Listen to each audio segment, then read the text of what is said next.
Bronte. And I'm Jamie Loftus. And we're the hosts of the Bechtelcast on iHeartRadio. Each episode, we invite comedians, writers, and film critics to bring their favorite movie and analyze it, and sometimes tear it to shreds. Using an intersectional feminist lens and the Bechtel test as a jumping-off point for discussion. It's the funny, comprehensive movie analysis podcast of your dreams. Recent episodes include Space Jam, Harriet the Spy, and Set It Off. New episodes of the Bechtelcast come out every Thursday. Listen on the iHeartRadio app or wherever you get your podcasts. Hi, I'm Holly Fry. And I'm Tracy V. Wilson. And together we host a podcast called Stuff You Missed in History Class, which, as you may suspect by the name, covers some topics that you might not have learned about in school.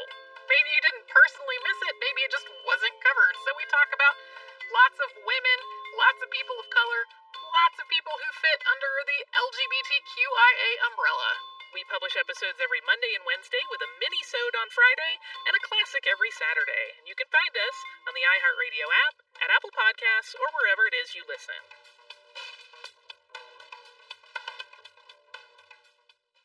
Thanks for listening to the Herd Podcast. Be sure to catch us live every weekday from 12 to 3 Eastern, 9 to noon Pacific on Fox Sports Radio and FS1. Find your local station for the Herd at foxsportsradio.com or stream us live every day on the iHeartRadio app by searching Herd.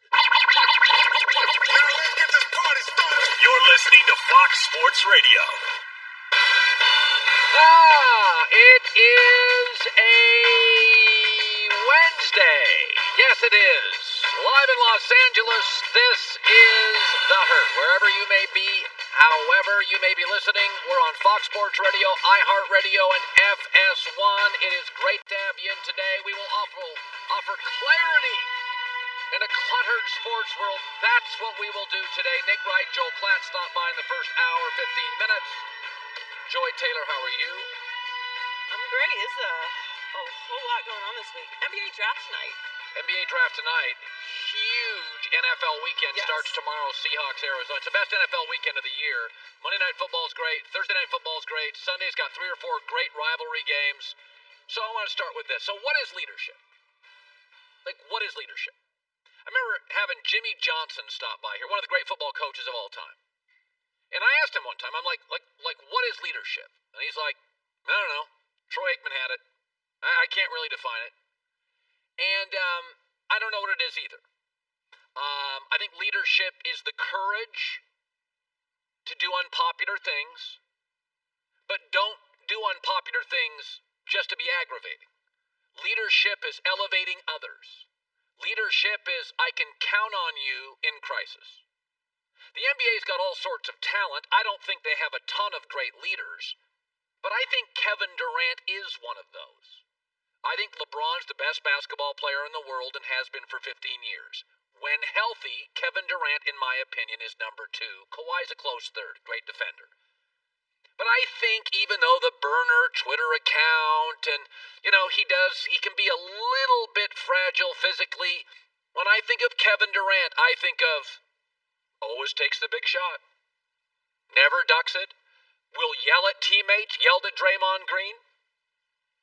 Not afraid to go after people. I don't think he's quite the leader of LeBron James, but I don't think most of this league is quite the blank of LeBron James.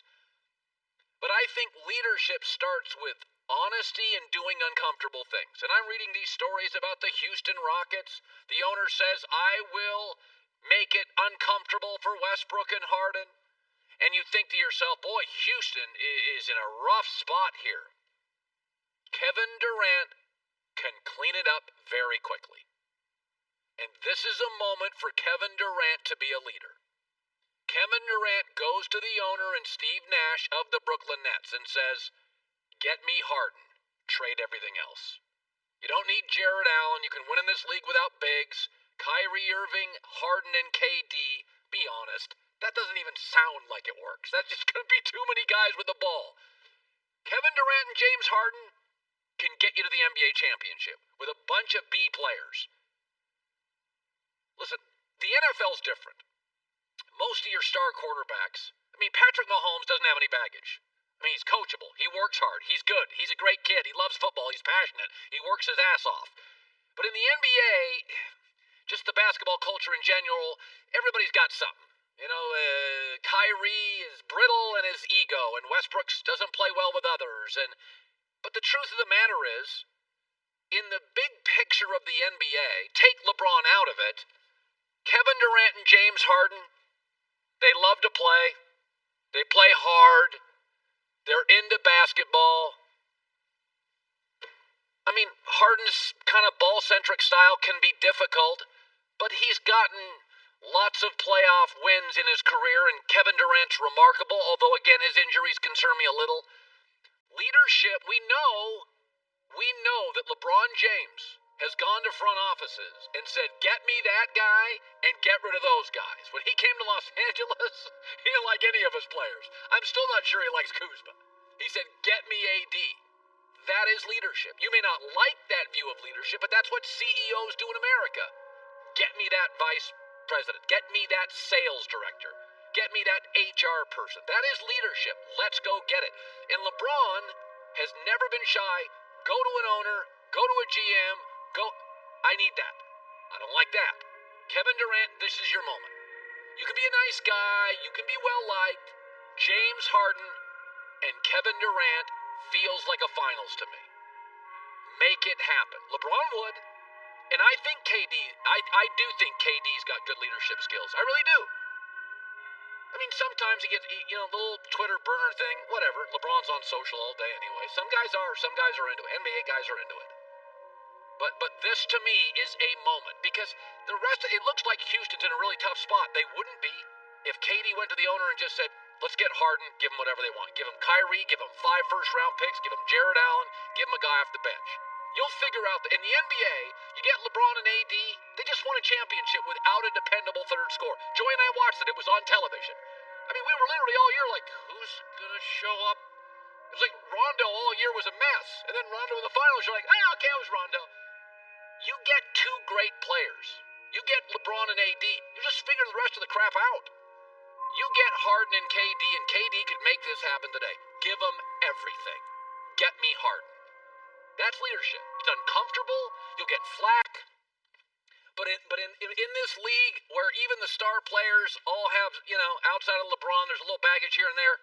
KD doesn't have a lot.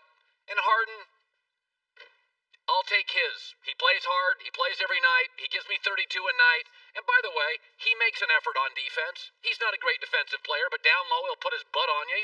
He gives an effort. I'm okay with that. Kyrie doesn't. Yesterday, by the way, Chris Broussard said KD likes James Harden a lot. People around the league are saying Durant wants Harden and Kyrie does not. Who is James Harden close with in the organization in Brooklyn? Mike D'Antoni. Every offense he's created has had one guy handling the ball and creating the offense for everybody else. Who do you think he's giving the ball to in Brooklyn if they get James Harden? It's Harden. And I don't see Kyrie wanting to be the 3rd best player on a team. Make it happen, KD. You can do it. You're a leader. You are. I believe it. Go for it. All right, NBA draft is tonight. I think this is rather remarkable. I'll watch it. I'm a sportscaster. I have to. The NBA draft tonight does not have a clear-cut guaranteed star. Not one. Basketball is a global game. The world plays basketball. And for the record, like soccer, it can be kind of inexpensive. Hockey, tennis, golf equipment, football, baseball, you got to find a diamond, bat, ball. Those can be really cost prohibitive. But soccer and basketball, get a ball, couple of dudes, you can work on your game. It's a global game. And we don't have one player in the draft that everybody acknowledges is great. Last year, alone, in the first round alone, the NFL got 3 stars just at quarterback. Just at quarterback, ready to play as 21, 22-year-old men. LaMelo Ball may go number 1 tonight. Apparently his people are giving teams binders, breaking down his social media influence. Anthony Edwards, guard from Georgia, may go. He has, they say here, an inconsistent work ethic, can't shoot. He tells the story that he really prefers football, but once he could dunk, he chose basketball. So they asked him, when did you really get into basketball? He said, I'm still not really into it. If I were drafted by the NFL tomorrow, I'd let basketball go. He also says he wants to get into music. Oh boy. I'm not blaming the kids here, but I think we have something going on in our country in the basketball and football cultures, and I prefer the football culture. It does not coddle and it does not worship. Kyler Murray is great. He had to transfer. Russell Wilson's amazing. He had to transfer. Aaron Rodgers had to go to a junior college. Baker Mayfield had to walk on twice. Tom Brady was told, you're not good enough. We'll draft 6 quarterbacks over you. The basketball culture in America is increasingly, and it's getting worse, worshiping coddling. Find an 18-year-old or earlier, according to reports I hear about shoe companies, and get them paid. The football culture is about building men emotionally and physically. This past NFL draft, they could not hold it in a city, although I gotta tell you, I loved it in Chicago, I loved it in Philly, I loved it in Nashville, I like the traveling NFL draft, I think it's really cool. But instead, they did it on Zoom calls and meetings in houses, and it was remarkable. Young men surrounded by family, crying, changing lives, oh so ever grateful for the opportunity to play a great game. They weren't handing you a social media binder. They weren't saying, yeah, I kind of prefer hoops. Football's culture builds things. They build young men into 22-year-old men who are a little more grateful, a little more humble, a little more thankful, and frankly, a lot tougher and more focused. I don't blame the kids on basketball. If I was 15 years old and somebody gave me a briefcase of money in my situation, and I was told I was great, and it was swag, and it was shoes, and it was YouTube, I couldn't handle it. Who am I kidding? I'm not sure if I can still handle it. I don't blame the kid. I blame the culture of basketball, which is too coddling and worshiping and YouTube-driven.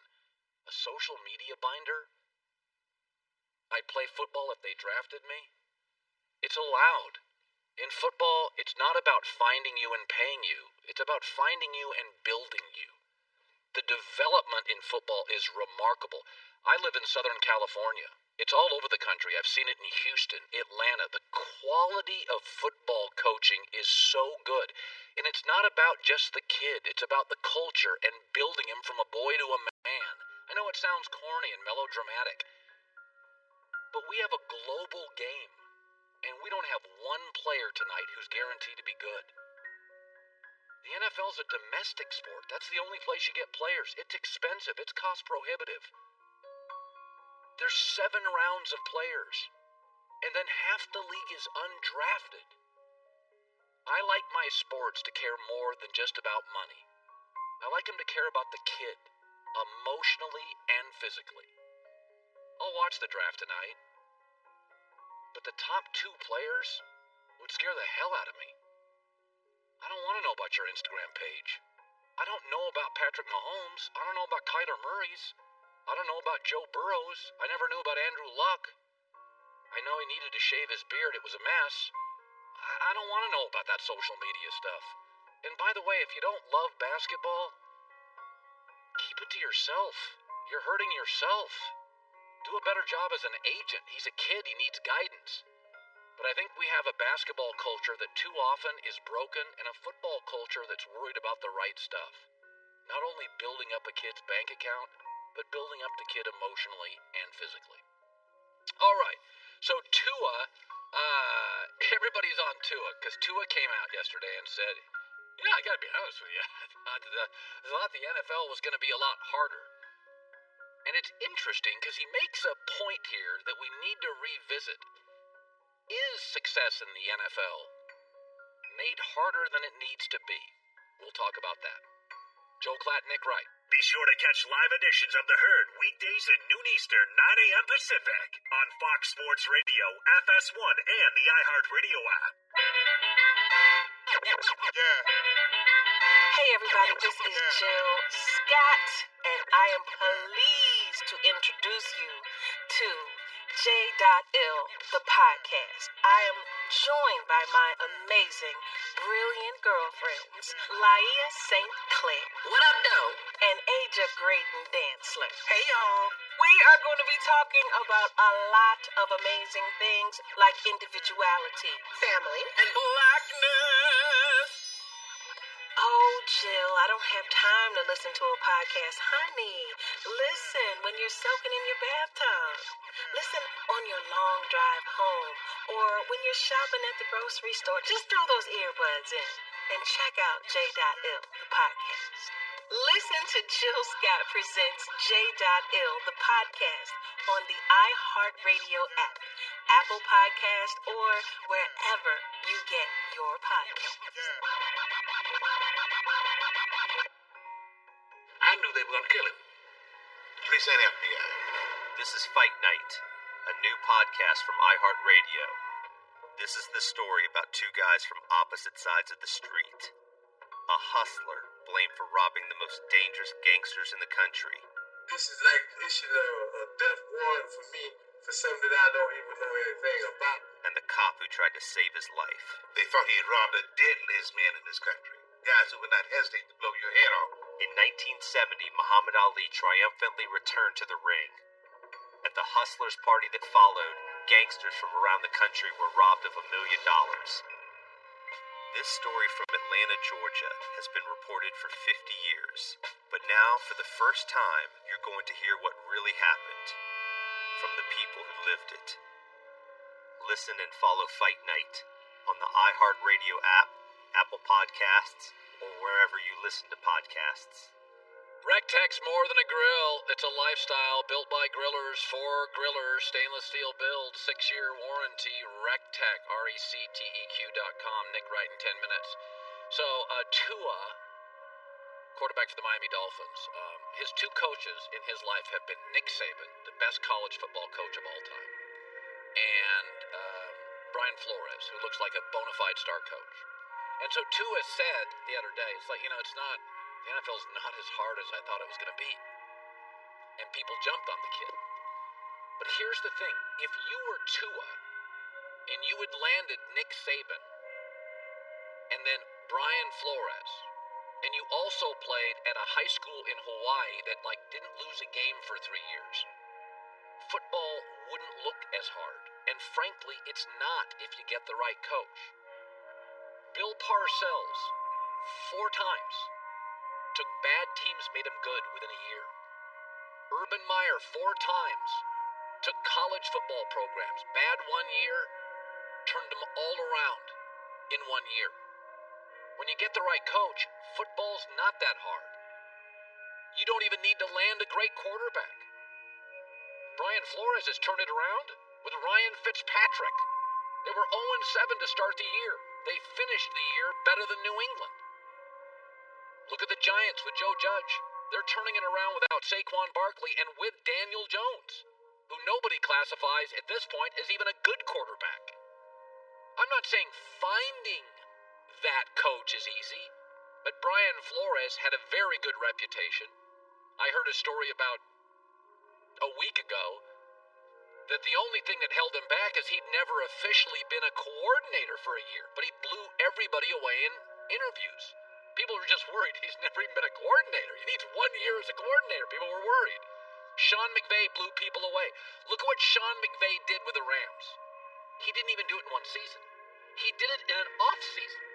They went from awful to 3-0 in September. So this idea, if you played in Honolulu where Tua did and never lost a high school game, or maybe lost 1, and then you went to Nick Saban and then you went to Brian Flores, when you get the right coach, it's not difficult. Joe Judge and Brian Flores, without great quarterbacks, turned around the culture in 8 weeks. That was it.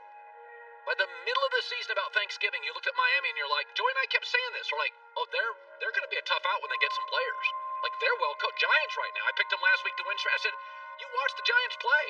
They just have to get more dynamic offensively. Saquon Barkley, get a star receiver or a big-time young talent receiver. That's a football team that wins division and win games in the playoffs. So this idea that, Football has been kind of easy. First of all, Tua works really hard, and he's got some natural instinctive gifts. And he went from the best West Coast football program to the best college football program to the best young football coach. It's not that hard. I've watched it my entire life. The bad coaches make it hard. I mean, Andy Reid got fired in Philadelphia. There were 8 teams that hired coaches. But it was the Kansas City Chiefs who have stable, smart ownership forever since I've been a kid. They've been viable. They've always been viable. They were on the phone with Andy Reid within 3 hours and had a contract signed in 4 days. He was available to a bunch of teams. What a shock. The one well-run team hired Andy Reid, who had a history of 5 NFC championship games and a Super Bowl appearance. This league is not that tough. It's not easy to find the right coach and the right GM, but once you do, Sean McDermott turned around Buffalo fast. Sean McVay turned around the Rams in an off-season. Joe Judge and Brian Flores, 8 weeks. You're like, those are really good football coaches. It ain't that difficult. There's a lot of bad GMs. It's like anything else. There's a lot of bad in the NFL and about 10% really good. The key, of course, is finding the really good. But McVay had a reputation. Flores had a reputation. People knew about them. Kyle Shanahan was on the market for a lot of teams. It took too long for him to get the Niners job. Everybody knew Kyle Shanahan. He made 4 different quarterbacks Pro Bowlers. Joy of the news. Turn on the news. This is the Herd Line News. Through the Seahawks' first 7 games, Russell Wilson only turned the ball over 6 times. In the last 2 games, he's committed 7 turnovers, but he says he's not going to let his recent struggles slow him down. You gotta just keep climbing. And, I think Vince Lombardi said something about that one time. I think he talked about just, the man who's on top of the mountain didn't just get there. The guys that can keep getting up and keep swinging. Those are the players and those are the teams that keep overcoming. And what I do know about myself, I'm an overcomer. I'm a guy that just, I've been doubted before, one thing about me is, I'm going to keep swinging. I like the confidence, but, He's not getting a lot of help. Does everybody realize they outplayed Arizona in Arizona and had the game won if not for a personal foul call on special teams? So Russ was great that game. Now, they got rolled in Buffalo. Nobody would dispute that. And he struggled last week. But how about if Seattle didn't 2 years ago with their first pick completely whiff at running back? If they'd gotten Nick Chubb, who was available, and every scout I knew liked Chubb as the second best back to Saquon Barkley in the draft. It was understood among all my scouts. Seattle could have had him, didn't. If they had Nick Chubb today, Chris Carson backing up, and they had a running game, you wouldn't be solely relying on Russ saving you on every offensive possession. well, that's kind of what, I understand what he's talking about. Like, he doesn't want to lose his confidence, and he shouldn't. But what Russ is kind of falling into now, and you can see this with the turnovers, and this is similarly what I think is happening with Carson Wentz to some degree, is that when you have to press because everything is on you because of injuries or because the rest of the team's not playing well or because they haven't put the right pieces around you, and you're the sole star that's supposed to save everything, you start trying to win the game on every throw. It's called Carroll ball. Yeah, you start trying to make these 21-point plays, and that doesn't exist. This is the brilliance of the Kansas City Chiefs. They are making themselves less reliant on Mahomes. He's throwing less than the league average. They can win multiple ways. That's what New England did. Like, we've got Brady. Let's have him throw 29 times, not 38.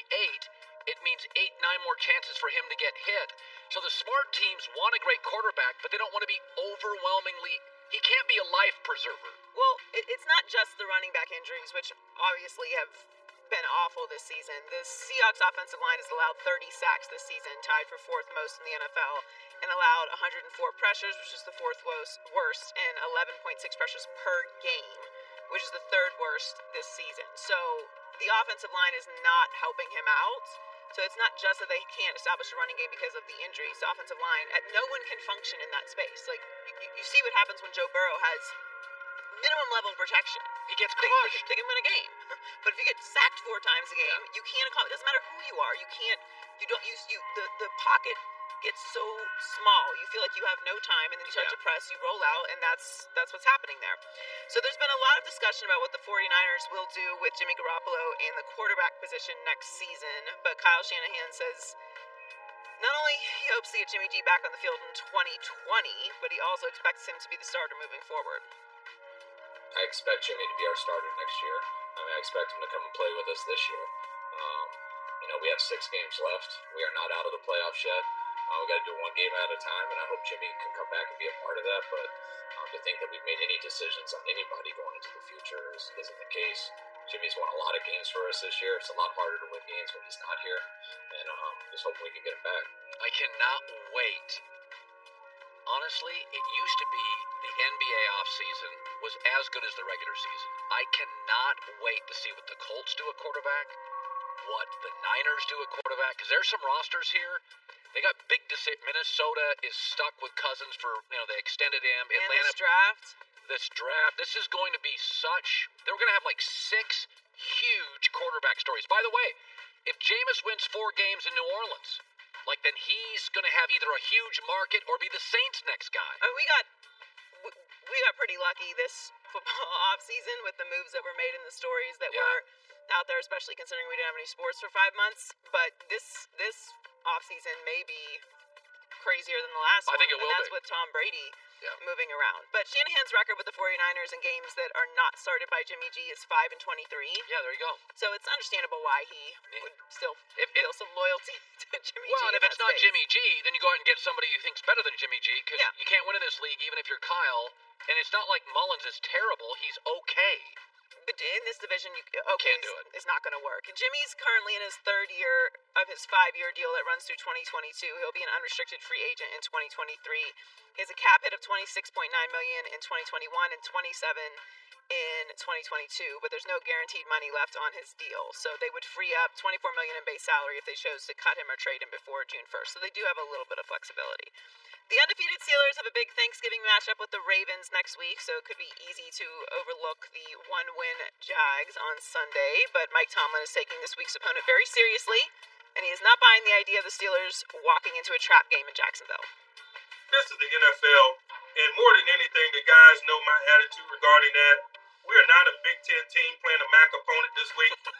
Every time we step into a stadium, we're playing professionals, players and coaches. And we got a ridiculous level of respect for that. I love Mike Tomlin. Mike Tomlin's soundbites are my favorite. He's right. You saw what happened with the Packers last week. It could have very easily been a really, really bad loss for them. Think how great Alabama is. All the players they put in the NFL, how many are great? 5? That's a dominant dynasty. The Jaguars would destroy Alabama by 40. It would be 150 to 2. I mean, it would not happen. I understand it, right? Like the Jaguars are obviously not a good team, but they're not a good NFL team. A good NFL team, yes. I mean, they pushed the Packers. They were leading in the 4th just last week. The Packers are going to win the division. They're a really good team. He's right. You have to take every opponent seriously. Now look, I don't think that the Steelers are going to go undefeated, and it's in some ways it's probably better if they don't. But the Jags, they will likely beat the Jags this weekend. But he's absolutely right. It's very cliche, but all players on an NFL team are NFL players. They're pros. Yes, they're professional players. Anything can happen. All right, Joey, with the news. Well, that's the news. And thanks for stopping by. The Herd Line News. He's the host of First Things First, brought to you by Mercedes-Benz, the best or nothing. My buddy Nick Wright. I'm interested because I said to start my show today, if you give me KD and James Harden, you figure out the rest. I think KD is a leader. I do think he's a leader. Nobody's perfect outside of LeBron in this league, but Harden plays hard. He plays every night. He will try to defend. He's a great scorer. He dribbles too much, blah, blah, blah. But in the end, to me, Kevin Durant should go up and just say, get me Harden. I don't even care if I start from scratch. Give me North Carolina's team. I don't care. So that's my theory on Harden, KD, it's like LeBron AD. Everything else floats. They'll make it work. And then you just ship Kyrie to Houston. Am I nuts on that? Well, it's not that you're nuts. I actually think you're closer than the folks that think the Nets have any realistic chance of getting Harden with a package centered around Karis LeVert and Spencer Dinwiddie. And no disrespect to those players, but they're 26 and 27 years old.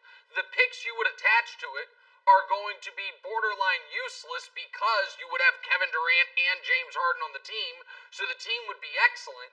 If the Rockets are going to move on from Harden, if they've made that decision, and I don't believe they have, but if they have, you have to get a star and picks. Yes. So you've got to get Ben Simmons, or you've got to get Michael Porter Jr., or you call up Utah. Now, I don't know if James Harden would agree to set foot in Salt Lake City for more than a night, but Donovan Mitchell for James Harden could be interesting. Yeah.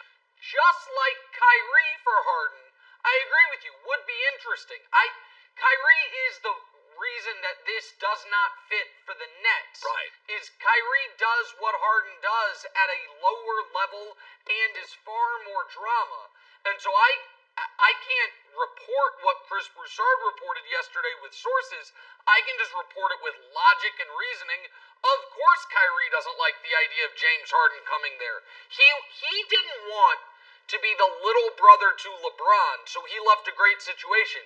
Now he's going to want to be the third kid when two guys are clearly better than him at what he does best. So I love the idea of KD and Harden as a pair.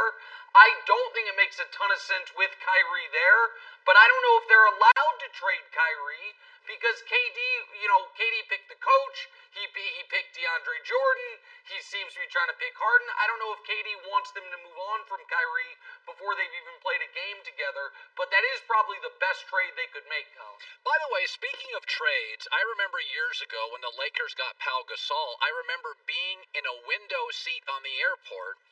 It wasn't Twitter, it was like on the interweb, and I remember sitting there on the plane going, how did they get Pau Gasol? I don't understand this. That should be illegal. So Dennis Schroeder is not Pau Gasol. But I looked at it and thought, LeBron gets a 27-year-old who's 18 a game, probably more with LeBron, and they get rid of Danny Green's contract and they give up a 28th pick? Am I nuts on this? That is the most underreported trade. This makes the Lakers a prohibitive favorite to win again, right? So I think it's a great trade. Also, I hadn't realized how long ago the Lakers traded for Pau Gasol, but it was back when Colin Cowherd wasn't flying private. So wow, that's a long time ago, America. I think it's a great move. I think this is such a better move than the reported 28th pick Danny Green and Kuzma for DeMar DeRozan. I think Schroeder is a better fit for the Lakers than DeRozan, and what goes along with this is, I reported this weekend, not only that the Lakers expect to lose Rondo, but they kind of know who they're going to lose him to. Rondo, I can't say assuredly, but the Lakers believe Rondo is going to sign with the Hawks for a lot of money. So if Rondo's out the door, you need another guy who can initiate offense. You also need a guy who can score off the bench, and maybe Schroeder will start. We'll see what happens with Avery Bradley. KCP is going to be brought back on a big number, but I expect him to be back with the Lakers. I think they expect that as well. I love the fit. And as you were describing earlier, if you have LeBron and Anthony Davis, you're really just filling out the margins here. Yes. So the other decisions the Lakers have to make, for instance, do you want to bring back Dwight, or do you want to pursue, for example, Serge Ibaka or Tristan Thompson in that role? How do you want to use your mid-level exception? Those are the types of things they have to do, but they've got 90% of the puzzle solved with LeBron and AD, but I think Schroeder is a really good piece, and it did kind of get lost in the Harden news, and the Bucks trading for Drew Holiday, which is a signal to the whole league. They think they've got Giannis in the bag. Yeah. You don't trade away 3 future picks unless you believe Giannis is re-signing here in a few weeks with you.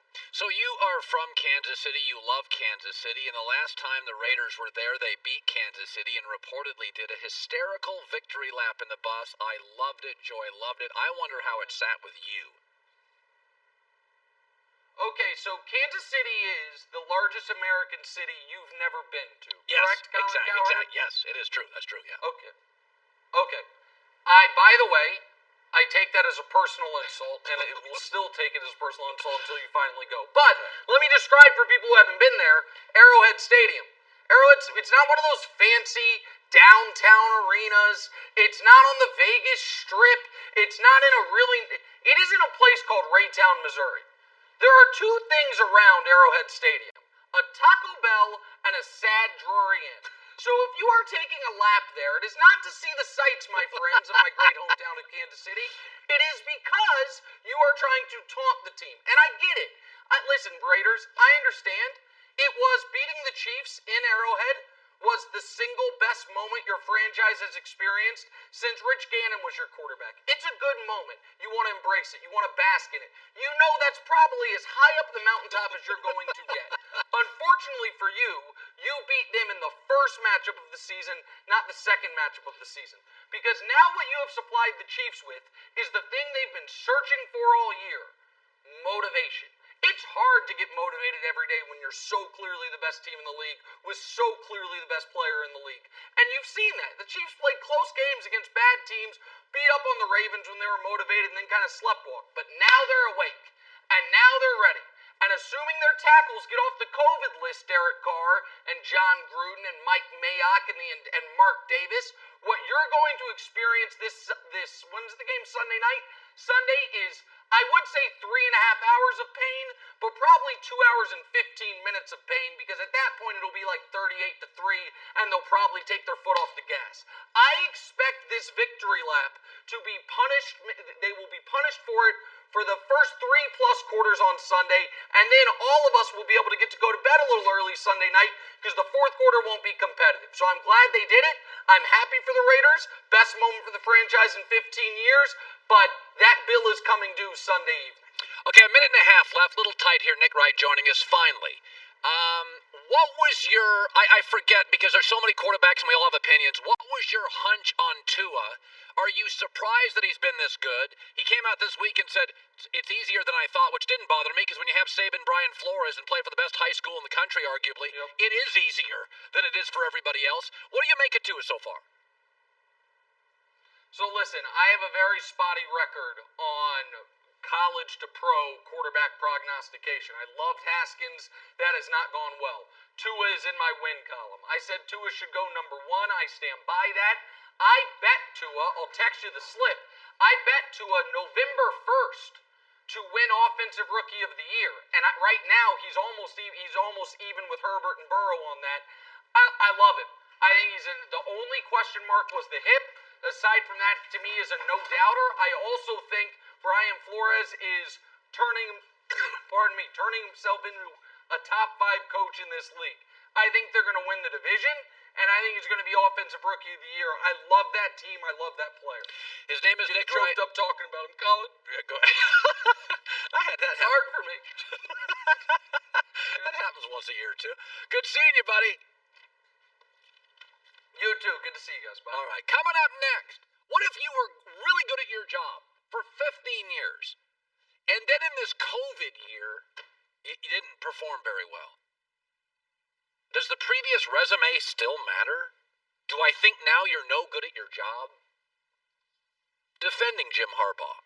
Next. Be sure to catch live editions of The Herd weekdays at noon Eastern, 9 a.m. Pacific. This is Sammy J, and I have some exciting news to share. We are back for Season 2 of my podcast, Let's Be Real with Sammy J. Season 1 had some amazing guests, including YouTube sensation Liza Koshy and NBA All-Star Kevin Love. Nothing robs us of more human potential than mental illness. This season, we'll have more revealing and unfiltered conversations with celebrities, influencers, activists, and athletes, including the amazingly talented Anthony Ramos. How do we dig deeper in what we say as artists if we aren't digging deeper in our own lives? TikTok sensation Dixie D'Amelio. This time last year, I was on the bus to field hockey games. I didn't even do TikTok. And to give back, my guests will also talk about a charity that's close to their hearts. Oh, Sammy doing all this important work in the world. I'm saying 17, man, come on. Listen to Let's Be Real with Sammy J on the iHeartRadio app, Apple Podcasts, or wherever you get your podcasts. In the summer and autumn of 2020, the city of Portland, Oregon became the center of a vast media blitz. thousands of viral videos showing marching federal agents and police officers, tear gas, black-clad anarchists and fires went viral all over the internet. What didn't go viral was the truth, because the story of Portland's Black Lives Matter movement and of the Portland protests of 2020 is so much stranger than I think the mainstream media would ever be willing to cover. I was there, and more importantly, the people that I talked to for my new show, Uprising, a guide from Portland, were there. Through their experiences, you'll learn the truth, both about Portland and about what's coming for the rest of the United States in the next few years. Listen to Uprising, a guide from Portland, on November 23rd, on the iHeartRadio app, Apple Podcasts, or wherever you listen to podcasts. Good to have you back in. I saw this story this morning. Could the Jets go get Jim Harbaugh from Michigan? So it's interesting. My entire life, resumes mattered. That's why you give them to a company when you want to get hired. Your resume matters. Nobody lives a perfect life. Everybody realizes that. We all have bad days, bad weeks, bad years. But resumes always matter. And if you have a good resume, and you're like, did well here, then the understanding is you're capable. You can have a bad day or a bad year. Similarly, just because you have 2 good moments on YouTube doesn't make a loser into a winner. So Jim Harbaugh's won everywhere. He hasn't had a losing season. I'll look it up here. He hasn't had a losing season since 2008. And I'm supposed to believe in this COVID year, where James Franklin, Penn State are a disaster. PJ Fleck and Minnesota. PJ is one of the best young coaches in the country. They're a mess. And Michigan has unraveled. This means he can't coach. He goes to Michigan, and his first 5 years he averages 9.5 wins. That was more than Bo Schembechler. And by the way, the Big Ten's better now than it's been in 15 years. He won 10, 10, 8, 10, and 9. He's not Ohio State. They never have been. He's not Alabama. He's not Georgia. I mean, he's not Clemson. I mean, if Florida State and USC and Oklahoma were at the top of their game, he wouldn't be them either. Oklahoma probably is. But this idea that he's coached 16 full years in his life of football, 12 in college, 4 in the NFL. 13 of those 16 he won when he was 500. He had a couple of losing years at Stanford when he took over for Walt Harris. They were 1-11. You're not going to give him a couple years to battle up and get to about 500? Listen, Michigan this year is a mess. Last year they won 9, year before 10. First 2 years 10-10. It used to be that resumes mattered. And if you're a great commercial real estate salesperson, man or woman, you're really good at it for all these years. And then in the COVID year, you have your worst year ever. Because Zoom meetings and stuff. You can't sell commercial real estate. Companies are selling their buildings. They may start sharing their buildings with other companies. I read that today from Bill Gates. That's going to be the future of America. Like if you own a big building commercially, you'll share it with a company. One day we're Fox, the next day who knows. But the reality is, I'm supposed to take the COVID year and go, yeah, guys, he's just no good. I don't know what's happened there, and I don't know what's happened at Penn State, and I don't know what's happened in Minnesota with PJ Fleck. I don't know. I don't have the answer to that. By the way, Oklahoma and Lincoln Riley's a great coach. Didn't they start out 0-2 at Oklahoma? And he's a great coach. I can't figure out why Brian Kelly's kept it going and Lincoln Riley couldn't and this guy couldn't and Harbaugh couldn't. But the idea, by the way, Cliff Kingsbury never won anywhere. And he's working in the NFL. Brian Flores had never been a coordinator. Joe Judge we didn't even know who Joe Judge was. Am I supposed to believe Harbaugh can't coach now? I mean, am I supposed to believe great commercial real estate brokers don't know what they're doing suddenly? It used to be that resumes mattered, and if you were good, like Drew Brees, when he got all that crap in New Orleans, listen, Drew Brees may have been clunky and not connected with his teammates, but God, his resume was good teammate, good father, good husband, gave to charity.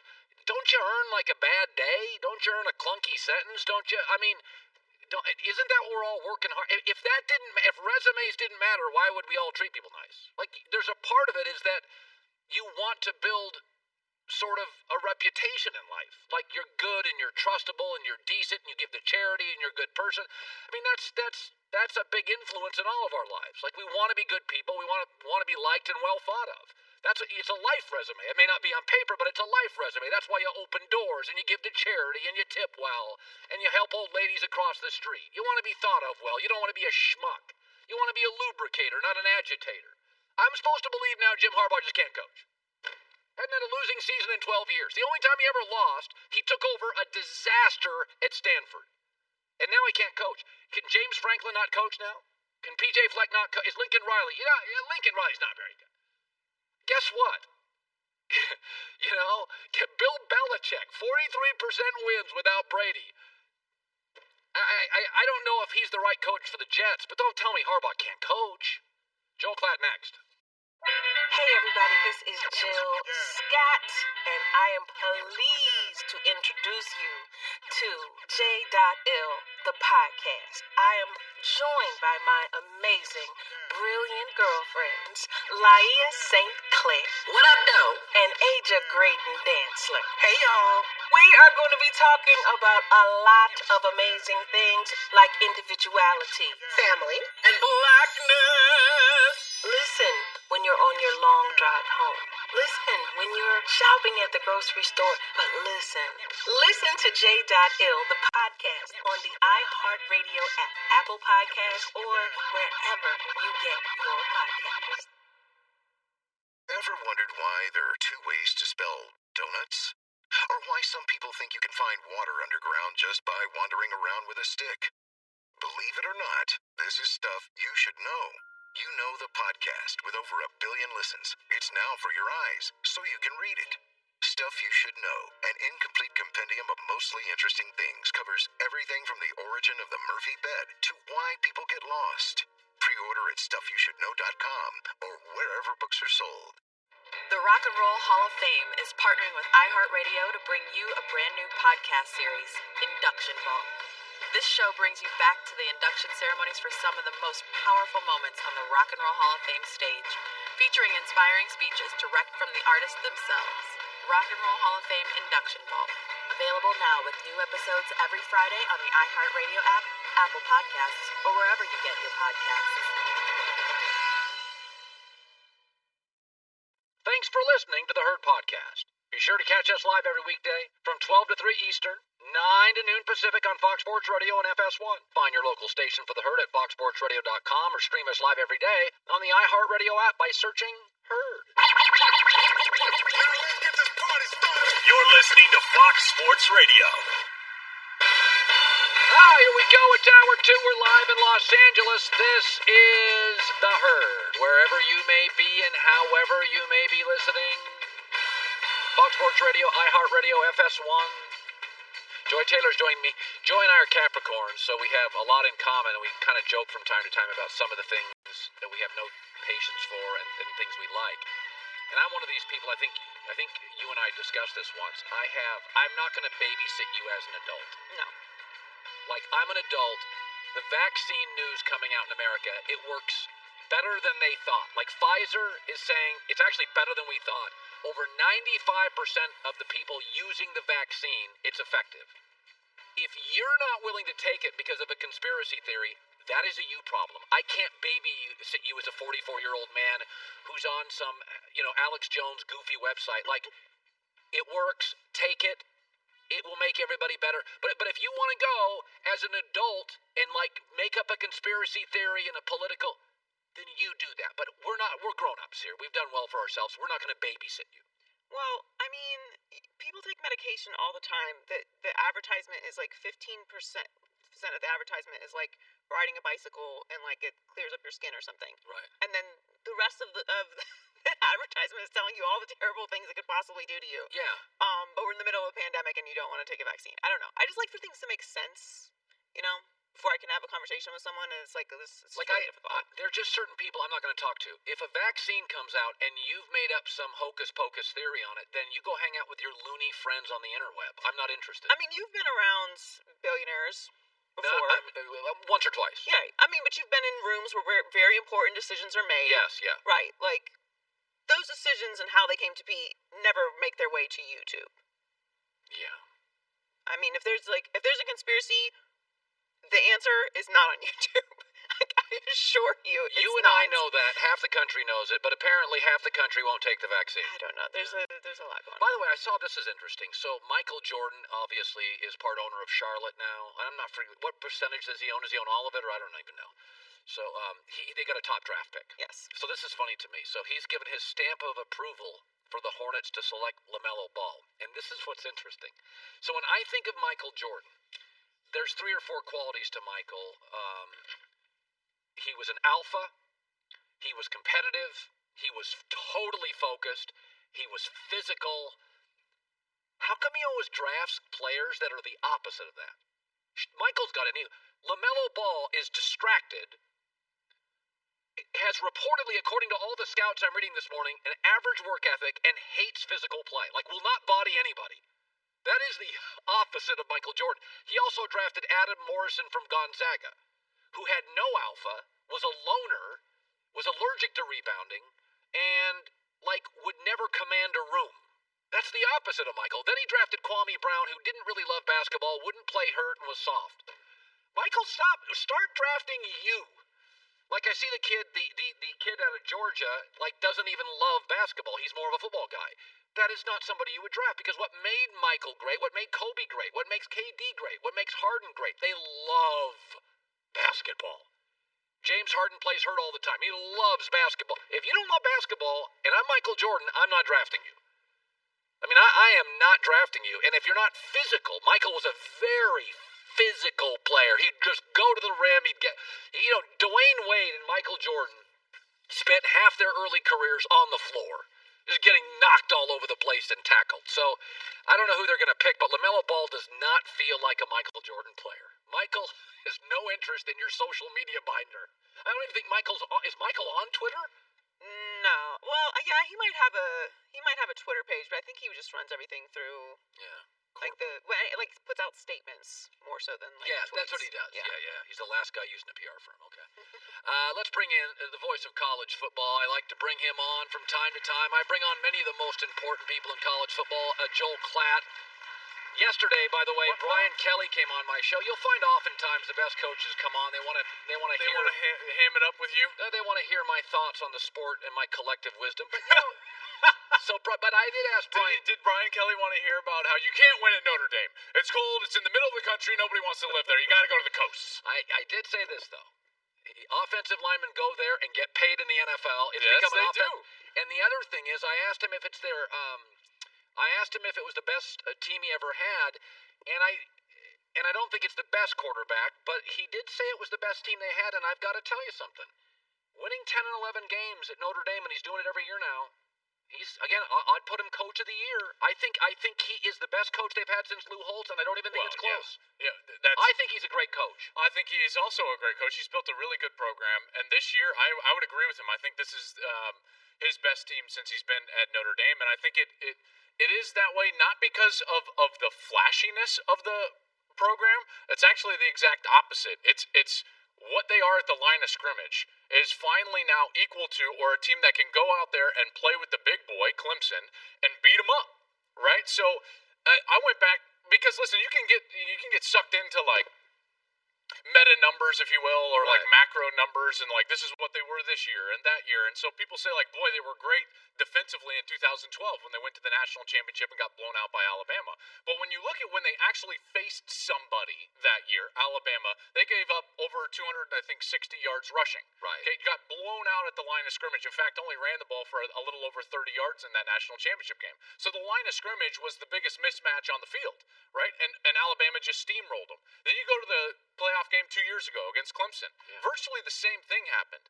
Notre Dame did not run the ball for 100 yards and gave up well over 200 yards of rushing. They got steamrolled at the line of scrimmage, and a lot of that was style of game, and they were down and had to throw the football, and I understand that. But now you go to this year, guess what happened when Clemson rolls into town? It was the exact opposite. Clemson runs the ball for only about 30 yards, and Notre Dame's the one rushing the football for over 200 yards. A lot of times, Joel, when you watch a game, it's not even the score. You can tell. You can feel it. You can watch Notre Dame. I watched them twice against Georgia, and I watched them against Clemson. Well, they can go. They got NFL guys. Yeah. My NFL guys up on my O-line are as good as your NFL. Notre Dame passes the physical eye test. Yes. Big, even the receivers. Big, fast, physical. Notre Dame now has the most talent they have had in 20 years. And they're long. I just like their whole mindset. I think that they have a really, really good coaching staff. And listen, the game plan against Clemson was marvelous. You can say all you want about Uyunglele threw the ball for 400 yards. Yeah, that was the point. The point was Travis Etienne, the proven commodity, was not going to beat Notre Dame. And guess what he did? Nothing. In that game. He virtually did nothing in that game. And so they put it on the shoulders of the true freshman.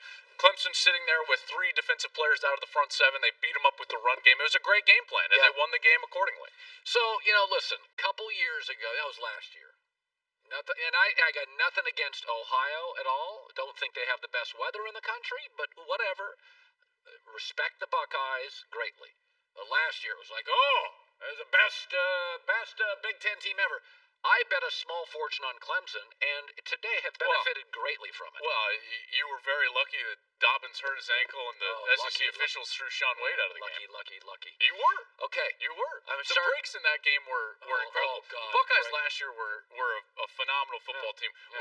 We were robbed, college football fans, of seeing Ohio State play LSU. That was the real championship game. All due respect to Clemson, you guys got very lucky in that game. Okay. It's true. Yeah. It's true. Yeah, Dabo, you know it's true. Look yourself in the mirror and you understand what Colin will not face, which is that Clemson was incredibly lucky in that game. Yeah, it's funny. They always seem to be really lucky against the Buckeyes. Anywho, so I'm hearing it again. This Ohio State team. And I'm like, you actually will not hear that from me. I look at them, I watch them, I'm like, they're really good. They're Ohio State. They are, I don't think they're Notre Dame, and I know they're not Alabama.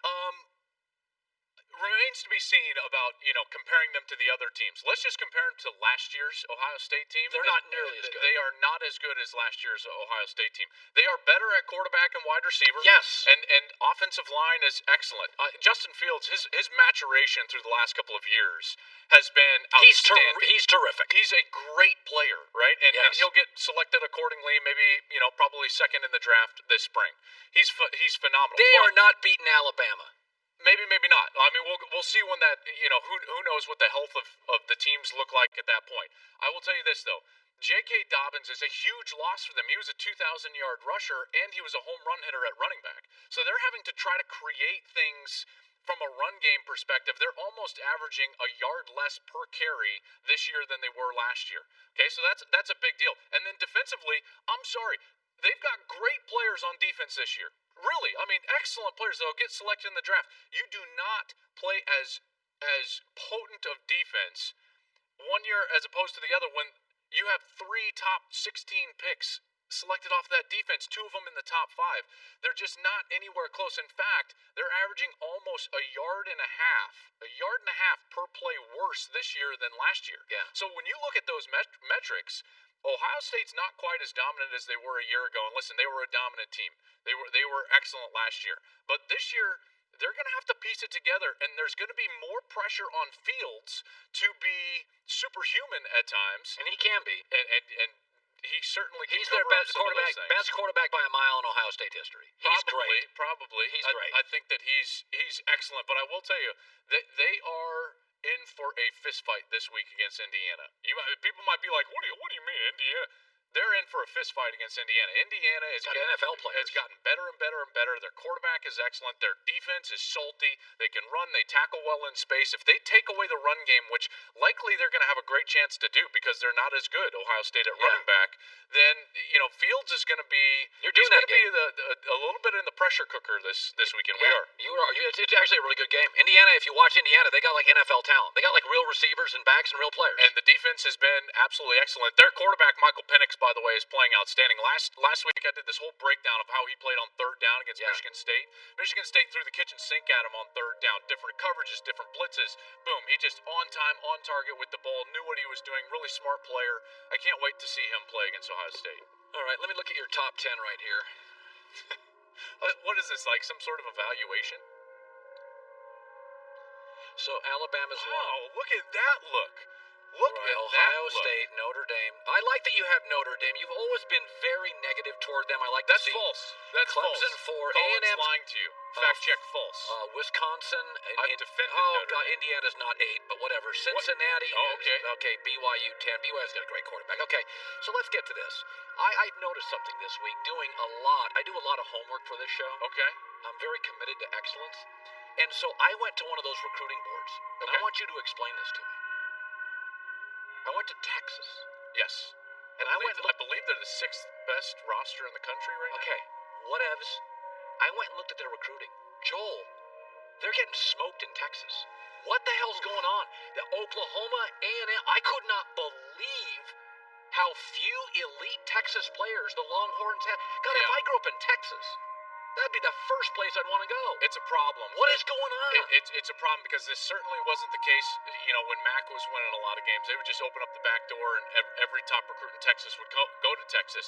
They've still gotten good recruiting classes, but they have lost that luster in the state. And to be honest with you, it's not just Oklahoma and Texas A&M.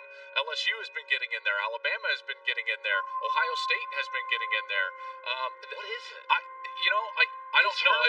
Tom Herman, by the way, came out this week and he said it's hurting us in recruiting that there are rumors about Urban Meyer at Texas. And I'm like, hold on. Like, one, you don't address that, right? Like, I know Tom. Tom, if you're listening to this, don't address that, right? Just go out there and win games, keep your job, and then you'll be fine. But I don't quite understand. I know that Texas A&M has really hit the recruiting trail hard. And Jimbo Fisher's a great recruiter. And Lincoln Riley is an excellent recruiter. Sometimes he is a really good recruiter. Here's all I know, and this is the knock with USC and Clay Helton. When you're Texas and Texas or USC in California, you have to get the best back, 2 best receivers, best quarterback. It's understood.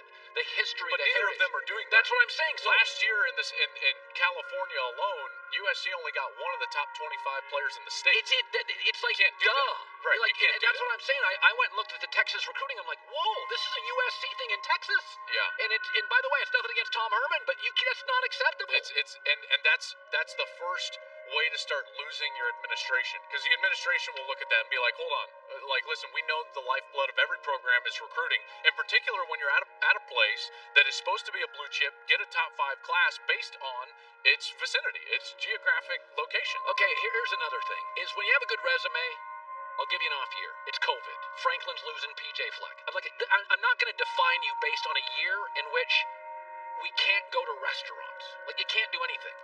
Harbaugh's coached 12 full years in college, 4 in the NFL, and he's got 2 losing seasons and a 500 season. And the losing seasons were at Stanford when he took over for a mess. Yeah. Am I supposed to believe in a year that James Franklin and PJ Fleck have unraveled? Am I supposed to think now he can't coach? Like, are we overdoing? Listen, I understand where you're going with this, but remember now, the optics have a lot to do with this as well.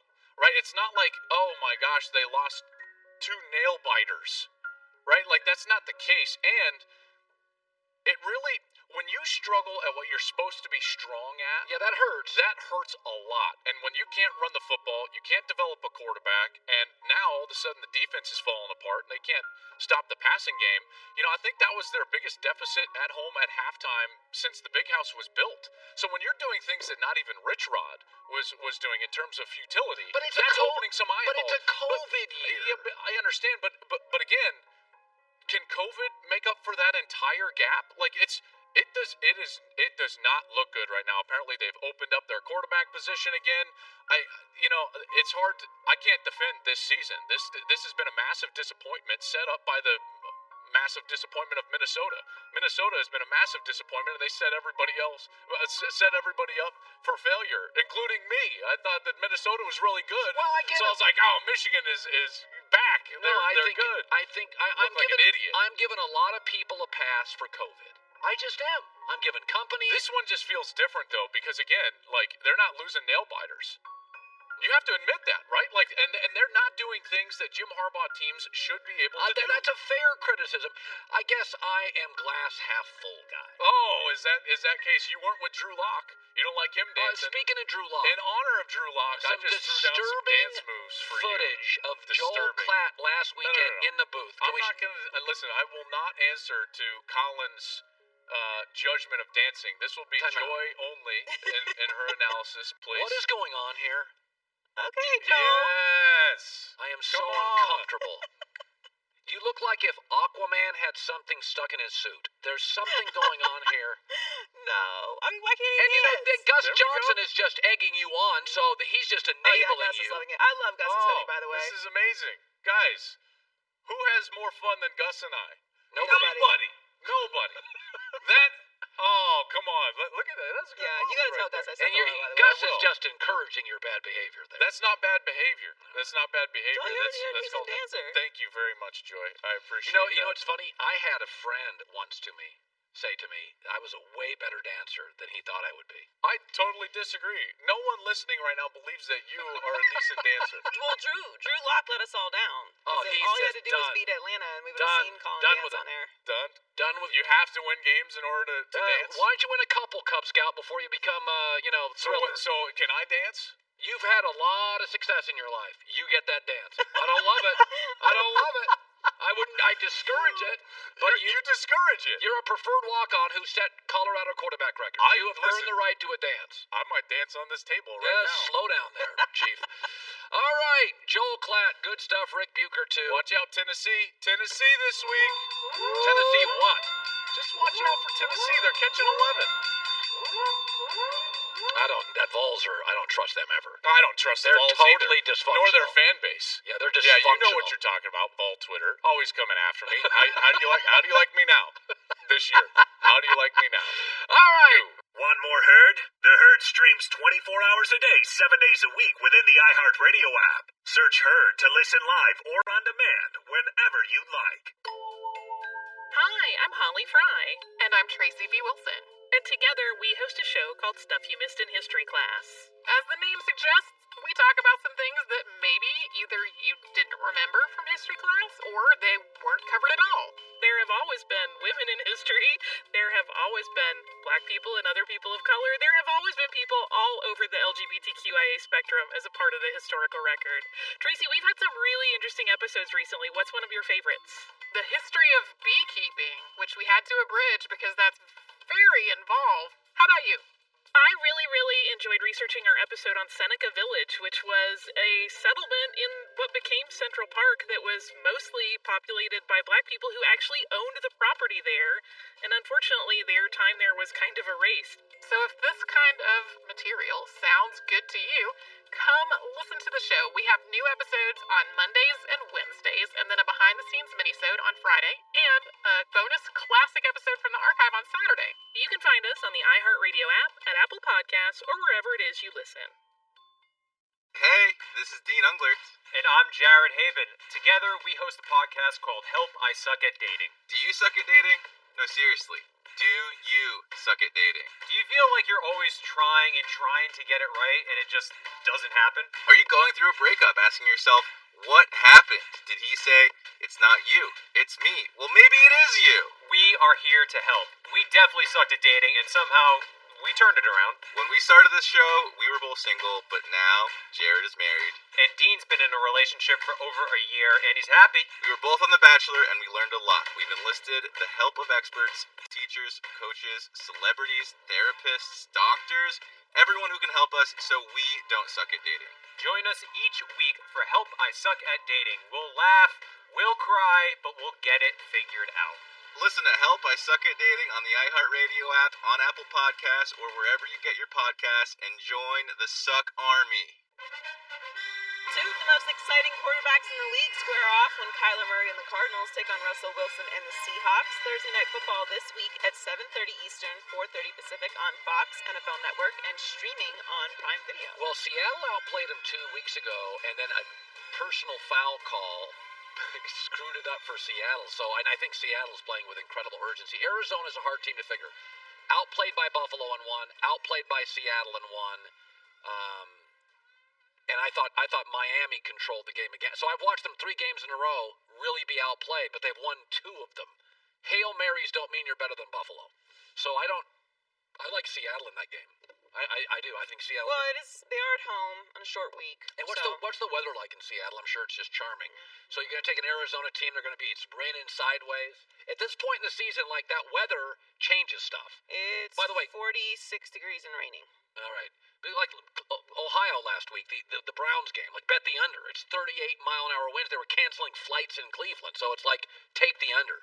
So like right now in the NFL, there's like 2 games every weekend. Like if Seattle's windy, then it's All right, Joey with the news. Turn on the news.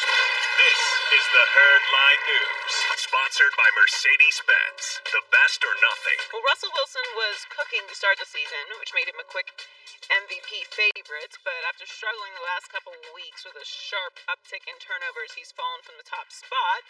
According to Fox Bet, Patrick Mahomes is now the favorite for MVP at plus 180. Wilson is second at plus 230. Aaron Rodgers, third, plus 300. Kyler Murray has the 4th best odds on Fox Bet, plus 650, and Tom Brady, plus 2200. So if it's most valuable, Kansas City could win games without Mahomes. Could Arizona win games without Kyler Murray? Could Green Bay win games without Aaron Rodgers? Could Seattle win games without Russell Wilson? The answer is no. Kansas City's good enough. You could put in you could win a bunch of games in Kansas City. Kirk Cousins would win a bunch. They wouldn't win the Super Bowl. Kansas City is totally well balanced. Defense, running game, offense. It's not that Mahomes isn't great, but I go always back to this. What is valuable? Green Bay's not winning a football game without Aaron Rodgers. They're not good enough defensively. I will say the NFL MVP is not quite as narrative based as the NBA MVP. Right, like pretty much halfway through the season, you know without injury who's going to win the NBA MVP. Like the trend starts, and then the writers start building their cases for whoever they like for MVP, whether it's reasonable or not. NFL is a little bit different. I'm with you. I obviously we know how amazing Patrick Mahomes is, and he is having another incredible season. But yeah, I mean the Seahawks are doing nothing without Russell Wilson, and that's part of the reason why he has so many turnovers. Yeah, I mean we've seen Green Bay without Aaron Rodgers. They're like a 3-win team. Like we've seen Kyler Murray. Arizona, if you look at statistically, you take Kyler Murray out of Arizona, they're not a very good football team. So looking at that list, knowing pretty much how all of these teams are Kyler trending, would get my vote today.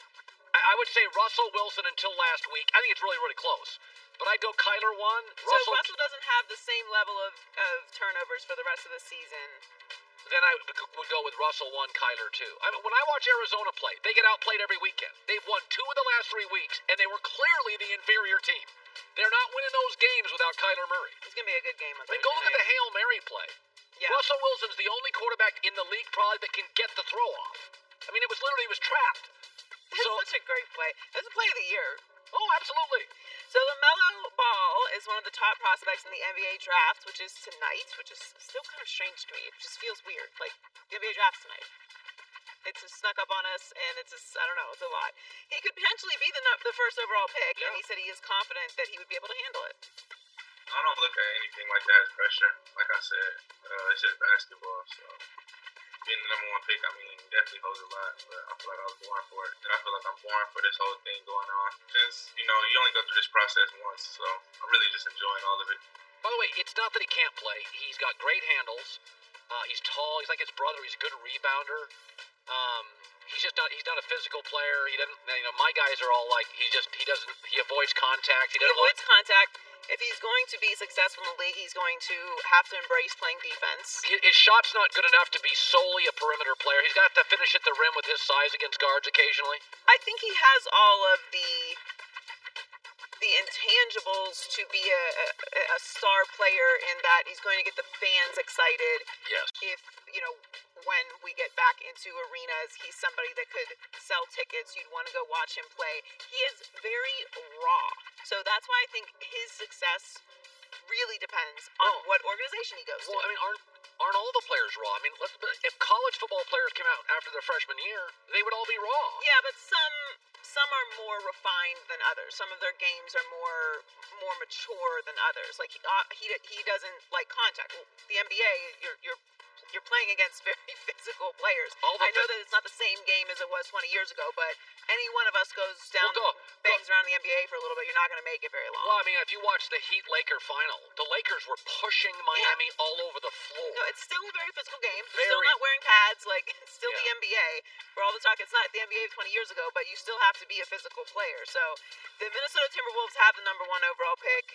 Golden State Warriors at number 2, Charlotte Hornets, Chicago Bulls, and the Cleveland Cavaliers round out the top 5. Then the Hawks, Pistons, Knicks, Wizards, and the Suns. I could make an argument that MJ takes LaMelo, even though I don't think they fit, just because he's interesting. Yep. And that franchise is, frankly, not very interesting. I could see LaMelo going to the Hornets. I could also see him going to the Bulls.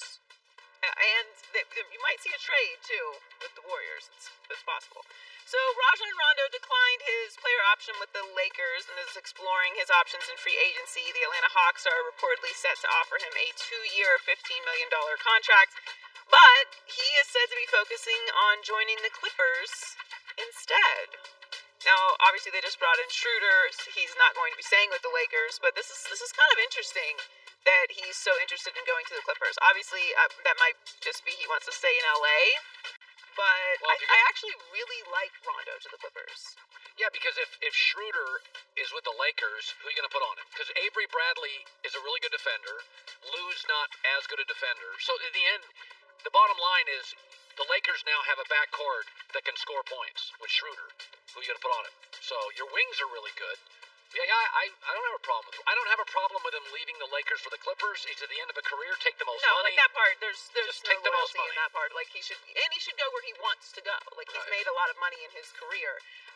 If he doesn't want to go to the Hawks and not be competitive, if he's going to the Clippers, obviously he's still in contention for a championship. But I also think that Rondo is a specific type of leader, and he's a specific type of playoff player. We know what playoff Rondo is, and that's something that I think the Clippers could really use. Good stuff. Joy with the news. Well, that's the news. And thanks for stopping by. The Herd Lie News. By the way, Tom Brady won the AFC East year after year, and obviously he was very good, but much of it was the Dolphins and the Bills and the Jets' dysfunction. He got a lot of breaks there. He got a massive break last weekend when Drew Brees got hurt, and it looks like now the one team that Tampa does not match up against, they've been routed twice, once embarrassingly so, the Saints. The Saints are going to have a backup quarterback who's new to the team without a preseason, Jameis Winston, so it's a huge break for Tom Brady and the Bucs, who a week ago after that Saints loss, you thought to yourself, they're going to be on the road for 3 straight road playoff games. No way they're winning those. Brady was talking to Jim Gray about Thanksgiving football and where he thinks the Bucs are now. I've learned that football season always starts after Thanksgiving, and we're not quite there yet. We got one more game to go, and then we'll really see where we stand, and this is when the teams really start to rise to the occasion. This is where you see the commitment, the discipline, the hard work. This is where you really see how things pay off. Well, it's interesting. It's funny. The more I see of the AFC, the more I like it. I like Miami. I like Buffalo. I think Tennessee will come back. Pittsburgh's obviously been remarkable. Kansas City, Baltimore, when they get healthy, will be better. The more of the AFC I watch, the more I like it. The more of the NFC I watch, the less I like it. Look at the standings today. So, I mean, Green Bay, Tampa Bay matches up with them very well. The Saints have a backup quarterback. Arizona's winning games they're outplayed by, and the Eagles are a bad division-leading team. The wild card outside of the Bucs, the Rams, well, Tampa Bay plays them Monday. Rams don't have their left tackle. I like Tampa. And the Seahawks have the worst defense in the league. And in the hunt, you have a Bears team that's a mess at quarterback and a Lions team that can't hold a lead. I actually think Minnesota is going to make the playoffs and be a real tough out. But when you start really deep diving, the only team that Tampa doesn't match up well against is New Orleans. And I'll tell you, I think they match up well with everybody. Minnesota, I think, could be the second toughest matchup for them. I really do. So, it's amazing how life changes in the NFL. Once Drew Brees got hurt, it's like, okay, that's... The key is, you win the division now. In 3 weeks, Tampa could lead this division by 2 games if Jameis doesn't work. And then, Super Bowl in Tampa, you could get the number 1 seed. You really could. If you look at Green Bay's remaining games, and you beat them head-to-head. So, it's... The more I look at the NFC, Don't sell Brady. Like, there's not a lot out there. They're going to play the Rams, who just dismantled the Seahawks, and I don't think the Rams match up terribly well against Tampa, especially with Andrew Whitworth out. I think Tampa's going to have their way getting after Jared Goff. Be sure to catch live editions of The Herd weekdays at noon Eastern, 9 a.m. Pacific on Fox Sports Radio, FS1, and the iHeartRadio app. Nearly 600 years after the invention of the printing press, the most important book in the history of the world has arrived. That might be overstating things. Stuff You Should Know, an incomplete compendium of mostly interesting things. It will change your life forever. Well, that's not necessarily true. Most scientists agree that Stuff You Should Know, an incomplete compendium of mostly interesting things, is proof that time travel is possible. Because that is the only way to explain how a book this impressive was possibly made. What? Stuff You Should Know, an incomplete compendium of mostly interesting things, will regrow hair, whiten your teeth, and improve your love life. That's just not at all right. Well, the love life part, maybe, if you find someone who thinks smart is sexy. Stuff You Should Know, an incomplete compendium of mostly interesting things. Available for pre-order now at StuffYouShouldKnow.com. Now that is true. Hey, my name's Katie Stoll. My name's Cody Johnston. And I'm Robert Evans. And we're here today to promote our show, Worst Year Ever, a podcast where we talk about 2020, aka the worst year ever. Our purview is wide and bleak. We talk about the election. We talk about the administration. We talk about protests. Other things too, which my co-hosts will now describe to you. We talk about how to survive a horrible state violence. We talk about how to fight Nazis as part of a community. And we talk about, election stuff with the politics and things. If you love politicians, you'll tolerate this show. Listen to Worst Year Ever on the iHeartRadio app, Apple Podcasts, or wherever you get your podcasts. It's been covering the NBA since the early 90s. Fox Sports NBA analyst Rick Bucher. A lot of stuff going on now. Joining us live in the Bay Area. All right, Harden, Westbrook, Houston, both want out. Brooklyn, KD, Kyrie want Harden. Let's just talk about Houston. What do you do? Yeah. Both your stars want out. I own the team. Let's say, what do you do in Houston? Accept the gift that has been given you and blow it up. They had proved that they were not good enough to win a championship. They needed to reset. Daryl Morey leaves and the cupboard is bare in terms of assets and trying to improve. And now you don't even have to carry the burden of saying that we're going to get rid of our stars and we're going to start over. Keep in mind, Houston is not like Cleveland or some of the other markets where you would be concerned about tearing it down and starting over. Free agents will come to Houston. And so get the assets, and now you don't even have the burden of the superstars complaining that you moved on from them. They've asked to move on, and they've even asked to move over to the Eastern Conference. You couldn't get it any better than this. Yeah, that's actually a good point. Like, start over, get as many assets and picks as you can. So the NBA draft is tonight. It's interesting. I was saying earlier, Michael Jordan likes LaMelo Ball, who's the opposite of Michael Jordan. He's distracted. He's into social media. Yes. He's not a physical player. I mean, he doesn't have that kind of Michael alpha attack. He's kind of the opposite of that. Why would he be interested in LaMelo Ball? So there are two things working here. Number one, and I've been trying to figure this out, because Michael Jordan, as we know, and as we were reminded by The Last Dance, it's all about winning, and it's all about competition. So how could Michael Jordan preside over a Charlotte Hornets team that has been none of those things for the most part since he has owned them? And I was told it's because Michael is competing in a different arena now.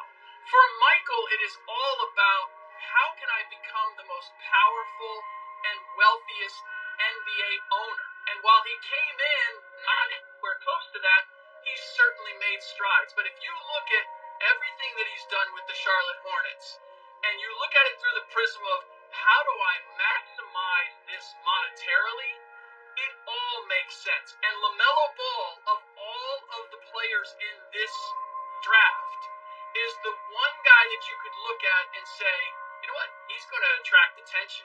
He's going to attract corporate sponsors. He's going to sell tickets. So it fits perfectly with the Michael Jordan current model. I would say the other part is that Michael has learned, you know what, I need to get the guy who has the talent, and I can infuse the attitude. I can teach them how to be. There are no other Michael Jordans. There's Michael Jordan, the owner, doesn't believe there's going to be another Michael Jordan, the player, but I can infuse him with some of what I have. So let me go and get the best talent and the guy who sells the most tickets, and then I'll add the rest. A lot of times in the NBA, star-driven league, trades get talked about as being impactful, and I kind of roll my eyes at them. And then there's occasionally the trade that nobody talks about. It doesn't get a lot of play, and I can't believe how good it is. Dennis Schroeder to the Lakers, I saw it and thought, that's all they gave up? Yes. I thought to myself, if they won last year, they get Avery Bradley and Schroeder. This is a much bigger deal than is being given press, right? 100%. This is look, they're my prohibitive favorite to repeat. Largely based on this trade, you've added not just another quality player, but a guy who is what we call a dog in the NBA. Dennis Schroeder is fearless, and he is a fierce competitor. And while he's listed as a point guard, he plays much bigger than that.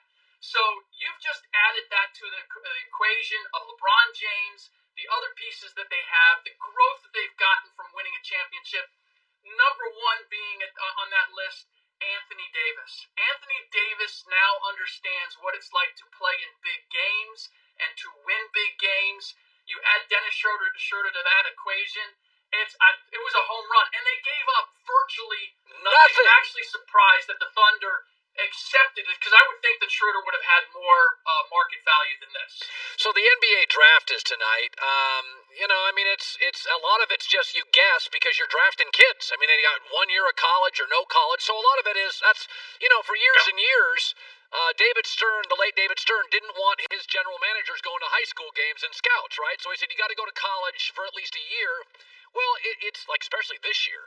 I mean, who is anybody? I have no idea. What do you make at tonight's draft? There are forget no franchise players. There are no sure things, which is why all of the top picks are readily available. All the GMs in the league right now, especially the ones up top with the top picks, are a little bit like the guy who goes to the carnival. And you go to that booth where you gotta hit a target, and the guy running the booth says, I'll give you one shot and you can get that really big prize over there, or I'll give you 3 shots and you can get one of these smaller prizes over here. The GMs are all looking at it going, I'll take the 3 shots at the smaller prize because all I want to do right now is walk away with a prize for my girlfriend, i.e. my owner. And the chances that I'm going to land a really big prize with 1 shot is not very good. Look, there's going to be a Devin Booker or a Damian Lillard in this draft. There's going to be a guy who isn't necessarily an all-star right away, but eventually becomes an all-star and a guy that you look at and go, you know what, he's a franchise cornerstone. I can build around him. But nobody knows who that is right now. So the GMs there's going to be a lot of GMs that end up looking very bad, and they'd rather move down and take multiple picks where the heat is not on, as opposed to having one of the top picks, and then you have a Booker or a Lillard that goes 6 or 7, and the owners and everybody in the media looks at the GMs that didn't pick that guy and go, what were you thinking? Yeah. By the way, I've always thought Kevin Durant's a better leader than people give him credit for. If I was Kevin Durant, I'd say, get me James Harden. I'll trade everybody. We don't need a big. I don't need Kyrie. Does KD have it in him? Because, by the way, that's really the key here. LeBron would move people in a second. LeBron has. Yeah. That's why LeBron's LeBron. Does KD have it in him, a minute left, to say to the owner, listen, just get Harden. I couldn't give a rip about anything else. Just get Harden. Let's do a reboot before we've even played. I feel like he does. I mean, ultimately, I feel there's plenty of people, and I'm not one of them, that consider KD, have called KD a snake. If he were to do this, he would be the king cobra. Because basically, he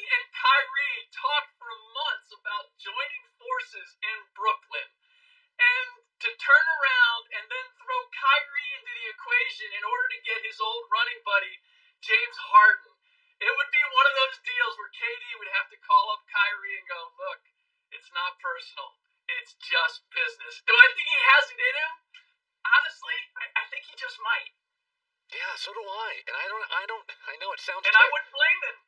Oh, God, no. If I can have James Harden, absolutely. Harden and KD, Eastern Conference Finals, you can figure out it's like LeBron and AD. Figure out the rest. Just give me those two and figure it out. Certainly better than Kyrie, KD, and James. This is not Harden, Westbrook, KD, circa OKC 2.0. They're a completely different place. But that said, yes, I would much rather go Harden, KD than go KD, Kyrie. Good stuff. Rick Bucher, Fox Sports. Good seeing you, buddy. Same. Start your morning with a scoop. Delicious chocolate mousse. M-Drive Start. Proteins, nutrients, digestive enzymes, lean muscle. M-Drive Start. Check it out. One scoop every morning.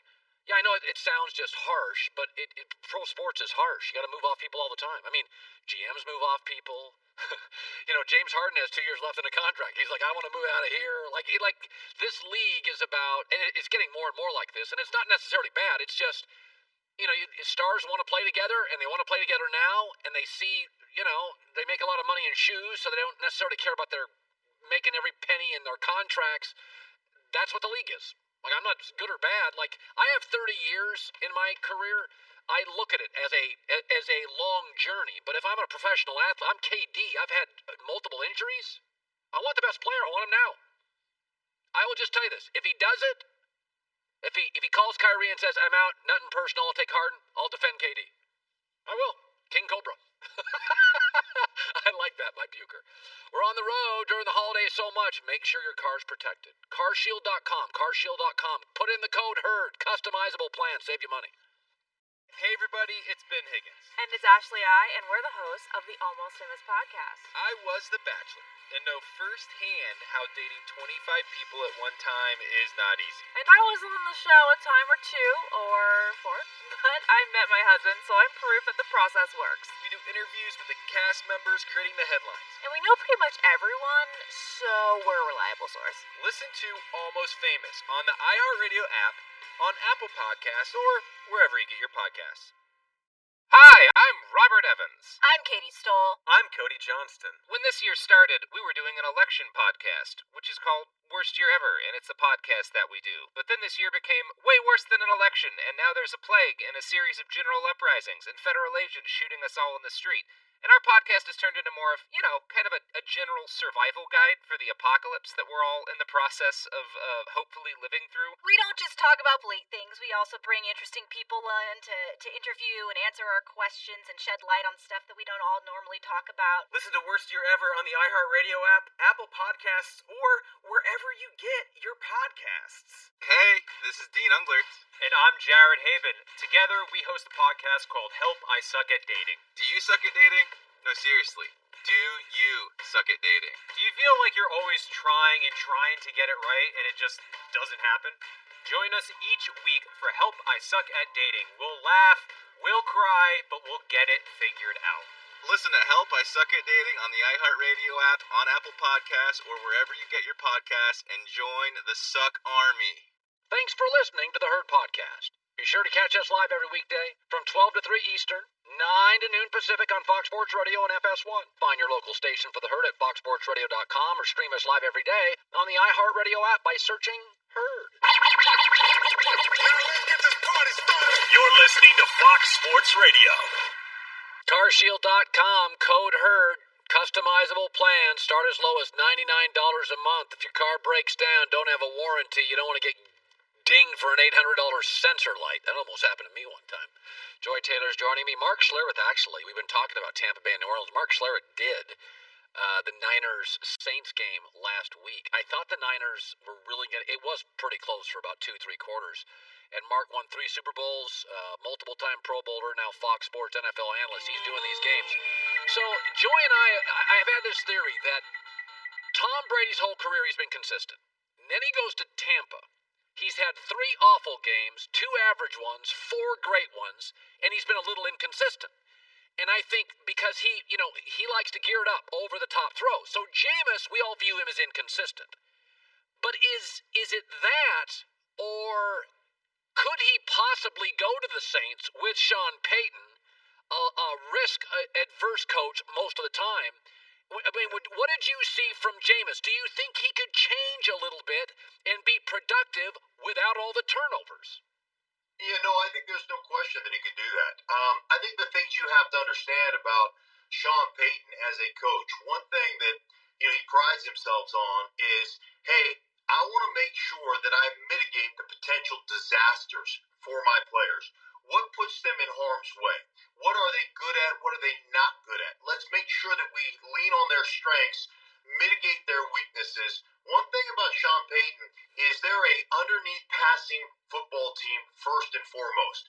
They are not pushing it down the seams. They're not pushing the big, the big dagger concepts and all that. They're going to push it down. They're going to check down. They're going to make sure that they have a bunch of built-in easy throws. Let's not take our quarterback and make him jump off the high dive every single play. Yeah. Let's let him, jump just off the edge of the pool, into the kind of medium end of the pool. So that's a big process of what he's going to do. And then the other thing about Sean Payton is he wants to run the ball. At the end of the day, he wants to have over 100 yards rushing. He wants to control the tempo of the game through short passing, through easy completions, and through the running game. And so if that's what you call, if you take away some of those deep strikes, because we all know that Jameis has a propensity to throw it into a team meeting. There's no window that he doesn't think he can throw it into. Right. And you just won't design those things. Sean Payton won't design those things, so he's not going to give them the opportunity or give Jameis Winston the opportunity to hurt himself with those designs. So you have the Browns-Eagles game, which is pretty interesting. It feels... they got to stop the bleeding with Philadelphia. This is a huge game for them. And as you look over tape, I had said earlier this week, as we tend to do this in politics and sports, we're looking for the problem. And there's usually several. It's not one thing. I could make an argument in Philadelphia. They've simply never been the same since Frank Wright left. And, Kyle Shanahan left. Matt Ryan's not the same. When you watch tape of the Eagles as you're doing preparing for this game, and I actually like them in this game, close. What are the issues? What do you see systematically, that stuff that can be fixed, stuff that you don't think maybe that can be fixed? Well, first and foremost, everybody talks about their offensive line, the different combinations of offensive linemen that have played, and all the issues they've had protecting their quarterback, right? And they point to the offensive line and say, wow, those guys aren't very good. And that's easy, right? That's low-hanging fruit.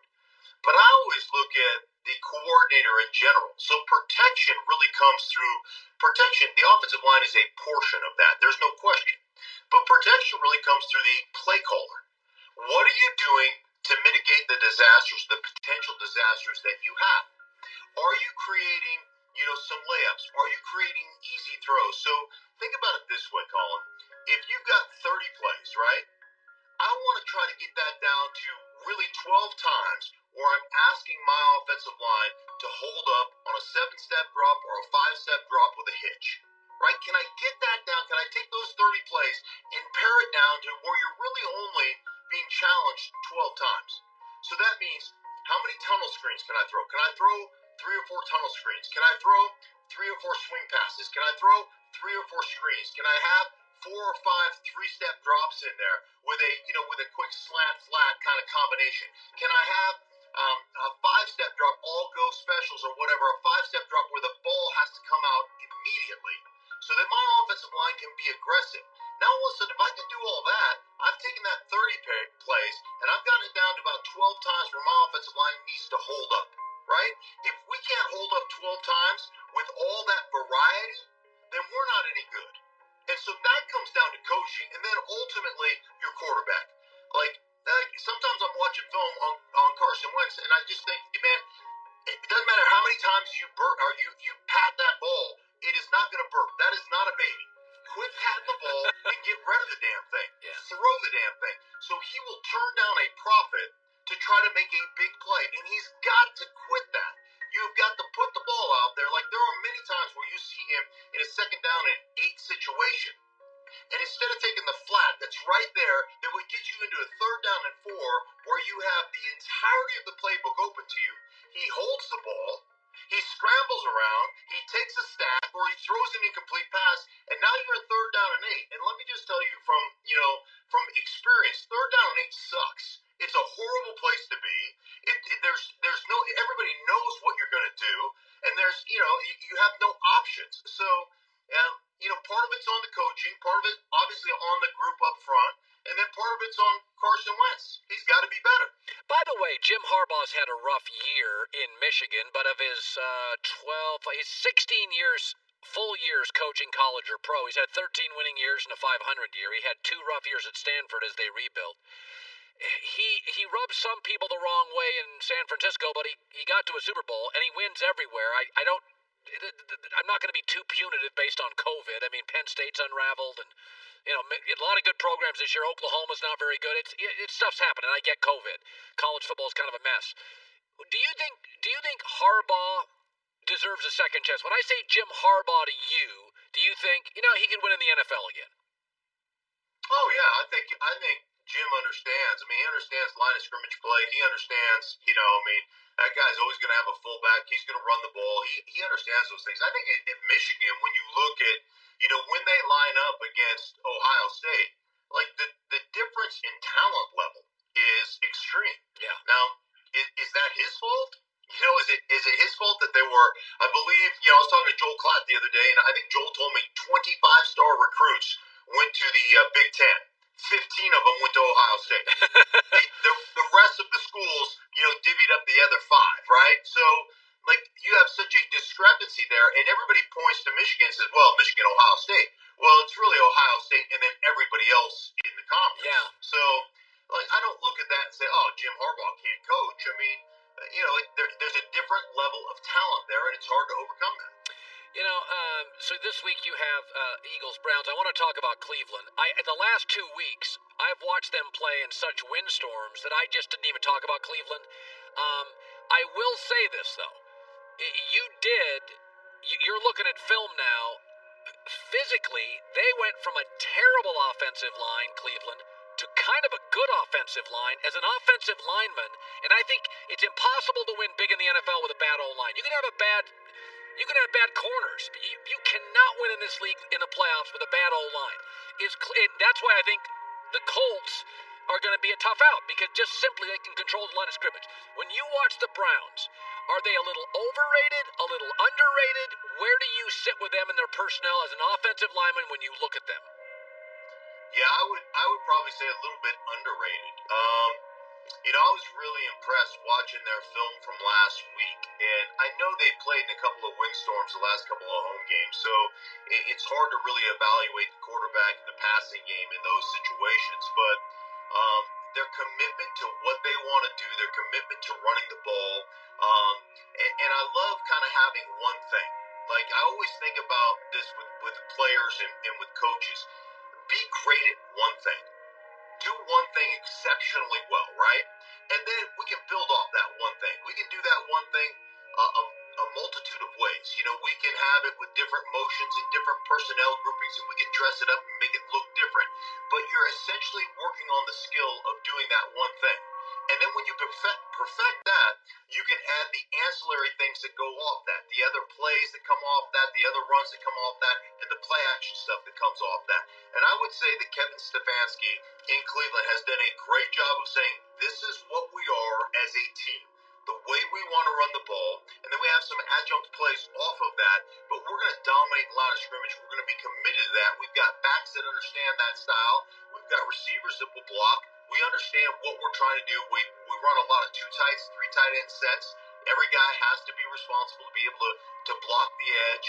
And I'll tell you, both sides of the ball, it's funny, when you can run like that, it's amazing how much better you are at defending that stuff. And you look at their defensive line as well. Their defensive line is stacked. It is stout. They play the run exceptionally well. They get off blocks, and they fly around. Like, their line of scrimmage play is really good. And this is what benefits you come down the playoff stretch, right? If you can go on the road and travel and run the ball and control the tempo of a game, you've got a chance to win in the playoffs. That's what they're building right now. Good stuff, Mark. Appreciate it. Mark Schlereth, thanks, bud. You got it, man. But, he's speaking of the running game, it's interesting because Pete Carroll this week, Seattle obviously has had a lot of turnovers recently. They had a lot at Buffalo and last week, and they lost. And we have the Pete Carroll was talking about, we got too many mistakes, and we're gonna do less, let Russ cook. Here was Pete Carroll. We have to get back to mixing our stuff and getting back to balance, so we're not just relying on the throwing game where they can keep calling their stuff to get after you, to cover you, more aggressively, because they don't have to respect the run as much. We need to get our game mixed up. That's just the way we play best. By the way, this is something that's funny. There's only 4 teams in the NFL that run more than pass. New England, Baltimore, Cleveland, Minnesota. I like 2.5 of these. I like Baltimore and Minnesota a lot, and I kind of like Cleveland. And New England played well last weekend. But there's 4 I think everybody in the league, including the Chiefs, should run more. There's 4 reasons, my theory, on everybody in the league's passing too much. Number 1, the more you run, the fewer hits your quarterback takes. That's an obvious one. 30 passes is 30 opportunities to bang around my quarterback. Number 2 is all quarterbacks are better throwing on play action. So if you have an effective run game, everybody throws better on 2nd and 3. As Mark said, 3rd and 8's a terrible down. An effective run team puts a quarterback in a position. Linebackers play close to the line. You have bigger gaps between linebacker and safety. Number 3, offensive linemen prefer run blocking. General managers will tell you it's ridiculous to ask offensive linemen to pass protect 40 times a game. Why? Because they're the least athletic guys in the team, and the defensive linemen are almost always more athletic than the offensive linemen. But asking an offensive lineman at 315 pounds to block downhill, that is what they live for. It guarantees more offensive line success. And number 4, efficient run games. If you have a lead, they eat the clock. If you have a bad defense, they protect your defense. They keep you off the field. They control the time of possession. Remember, incomplete pass stops the clock. Run, run, run. If you have a bad defense, it shortens the game. If you have a lead, it shortens the game. I think the league passes too much. And so, listen, if the Seattle Seahawks a couple years ago would have nailed their first-round running back pick instead of a whiff, and they had Chris Carson as a 2, they'd be in a good spot. But I think Seattle, I think Russ should cook. The problem with Seattle wasn't just running. It was that they were predictable. They ran on first down virtually every play.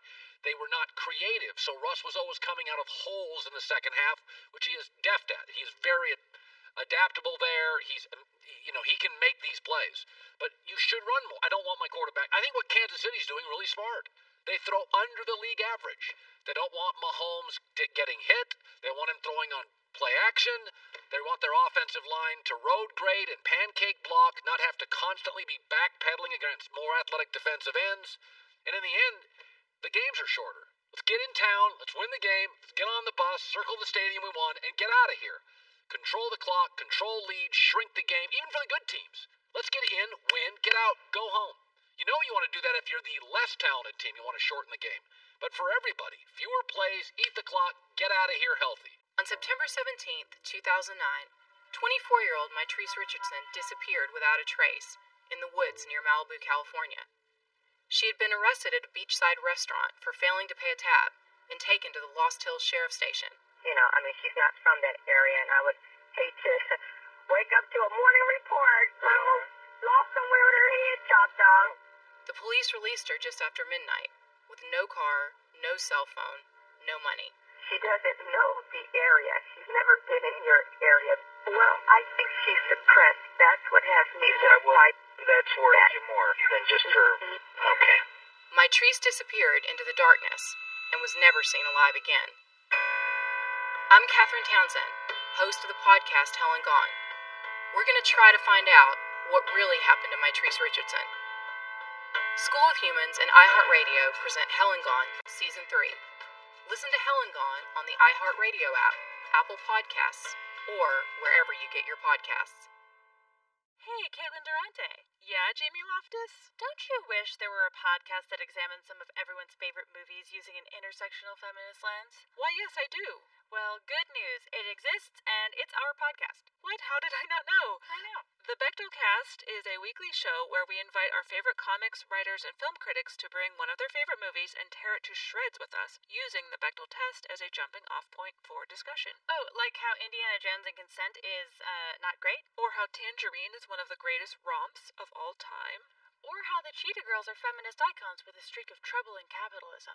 Recent episodes cover Space Jam, Harriet the Spy, Set It Off, The Witch, and Little Miss Sunshine. With amazing guests like Sashir Zameda, Jenna Ushkowitz, Lindsay Ellis, and more. New episodes of the Bechdelcast come out every Thursday. Listen on the iHeartRadio app or wherever you get your podcasts. Hey, this whole ad passed the Bechdel test. Well, except for Indiana Jones. Wow, he ruins everything. Joy with the news. Turn on the news. This is the Herdline News. Brett Favre made headlines recently when he said he would have stuck with Nick Foles instead of Carson Wentz. I can't do it. As the Eagles starter after their Super Bowl run. He got a lot of pushback for his opinion, and he spoke up to defend his position. All right. They chose Carson Wentz. I'm not saying that's wrong. I'm not saying it's right. There's no question to me that he has the potential to be that type of player, meaning capable of leading a team to a Super Bowl. It was just my opinion that strictly based on how Nick played and the results, I would have stuck with him. I'm done with this commentary. Like, I nothing against Brett Favre. I mean, I've talked to him before. This is not, nobody believes that. And by the way, sometimes it takes a long time to win an argument. Like, right. Like, you don't, and so the Nick Foles is better than Wentz. And I know everybody's banging on Wentz, but we're seeing what Nick Foles is. Like, this is what he is. He's a backup. If you watched that game this weekend. We all know what. We've seen Wentz carry a bad team to wins multiple times. Foles has never done that. That's not what he does. It hurts my eyes. You can't. I don't deserve it. We all deserve better than Chicago's offense. America deserves better. Chicago's defense deserves better than Chicago's offense. The city of Chicago, like, it's hard to watch. Network should say, listen, I know it's Chicago's ball, but we're just going to keep their defense on the field for network advertisers. We don't want the audience to purge. I always thought it was just it's still a very strange situation there because I do think that they have a very capable defense. Oh, no, I think there's a lot of good players in there. And I love Allen Robinson's really good. They have some good pieces. And the offensive line's okay. They're not without talent offensively, but they also lost Tariq Cohen earlier in the year to an injury. He's the juice, and they just miss him. I like Nick Foles, and at the beginning of this conversation, when this first started, I think you had a fair argument, and Carson Wentz has been struggling. But yeah, I mean, this is the thing with Brett Favre is like this is the circus. Like you give your opinion out there in the world, and it's this kind of controversial. It's going to get discussed. So in the Dolphins travel to Denver to take on the Broncos Sunday. Weird line. It will be, what is the line? The line's 3.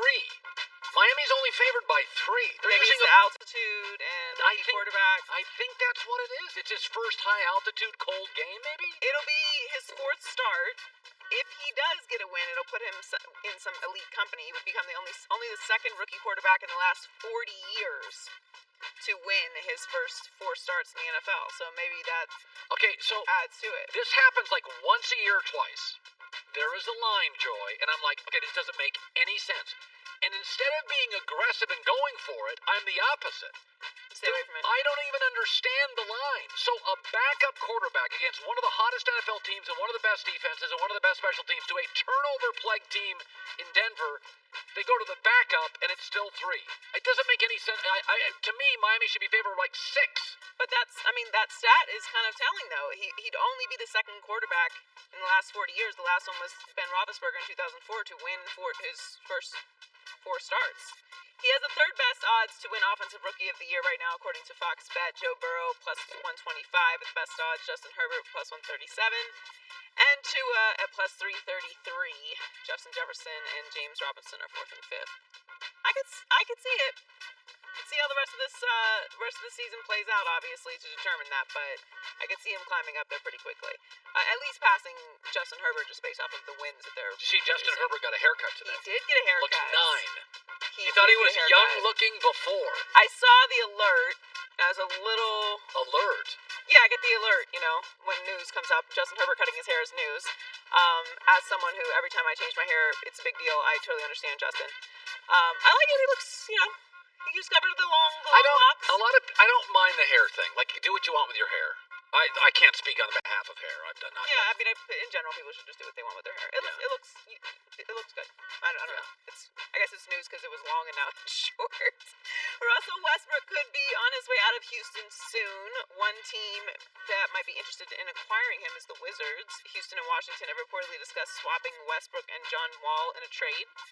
However, the deal has not gained any traction yet because the Rockets want more in return than what Washington has offered. According to Shams Charania, the deal has not gained any traction because the Rockets want more assets than Washington has offered, and that could involve draft capital, the number 9 overall pick in tonight's draft, or younger players. Westbrook is owed $132.6 million over the next 3 seasons, and Wall is owed $132.9 million. Westbrook is, let's be honest, Westbrook's a lot better than John Wall. Oh, he's a better player, and John Wall's injury past is not great. That's really what the issue is here, is what Shania is saying. Like, they need more than just a player swap if they're going to give Westbrook away. They are clearly getting rid of the better player in this situation, are the Rockets. So there would be more that needed to be involved in this move. I'm with Bucher. Like, it's time to just make the change. No, I thought Bucher had a great point. Like, listen, you're lucky they both want to go east. So Houston's a very attractive city. No state tax, warmer winter weather. Yeah, you're going to get free agents. Absolutely going to get people that are going to take money. By the way, sometimes if the star thing doesn't work, do what Oklahoma City does. It's like, we're just going to get a bunch of draft picks. We're going to get 15 of them. If 3 of them hit, then you have a new team. I mean, you have a new coach. You have a new staff. Why not start new? Like, you've seen what this was. You've seen what it is. It's not working. They both want out. It makes perfect sense. Sometimes it just doesn't work. Now, I do think that because they are in the power position, are the Rockets organization, they're going to stall it as much as they can, because they should get as much as they can for Westbrook and Harden if they do make moves. But, it's just kind of one of those times where we've tried it, doesn't work, move on. Good stuff, Joy, with the news. Well, that's the news. And thanks for stopping by. The Herd Lie News. Mid-season edition of Buy, Sell, or Hold. They'll pose questions. Would I buy it? Would I sell it? Or hold on there? That's coming up. Be sure to catch live editions of The Herd weekdays at noon Eastern, 9 a.m. Pacific on Fox Sports Radio, FS1, and the iHeartRadio app. I knew they were going to kill him. Please say FBI. This is Fight Night, a new podcast from iHeartRadio. This is the story about 2 guys from opposite sides of the street. A hustler blamed for robbing the most dangerous gangsters in the country. This is like issued a death warrant for me for something that I don't even know anything about. And the cop who tried to save his life. They thought he had robbed the deadliest man in this country. Guys who would not hesitate to blow your head off. In 1970, Muhammad Ali triumphantly returned to the ring. At the hustlers' party that followed, gangsters from around the country were robbed of $1 million. This story from Atlanta, Georgia, has been reported for 50 years. But now, for the first time, you're going to hear what really happened from the people who lived it.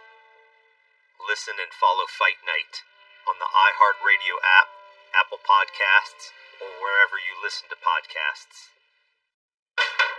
Legendary artists, musical icons, recognized for decades of impact, influence, and bringing the house down. Each year, some of the most outstanding artists of our time are honored at the Rock and Roll Hall of Fame induction ceremony.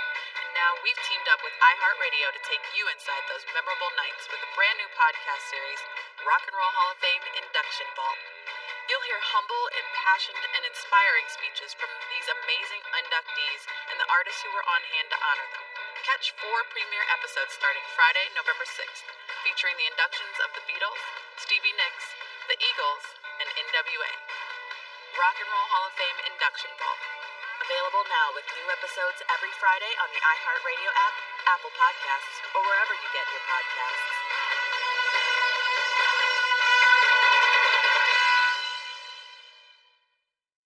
One scoop every day, mdrivestart.com. It's a chocolate mousse shake. It's so good. Protein, vitamins, minerals, digestive enzymes, elite nutrition. mdrivestart.com. It's week 11, NFL season. I am your stockbroker.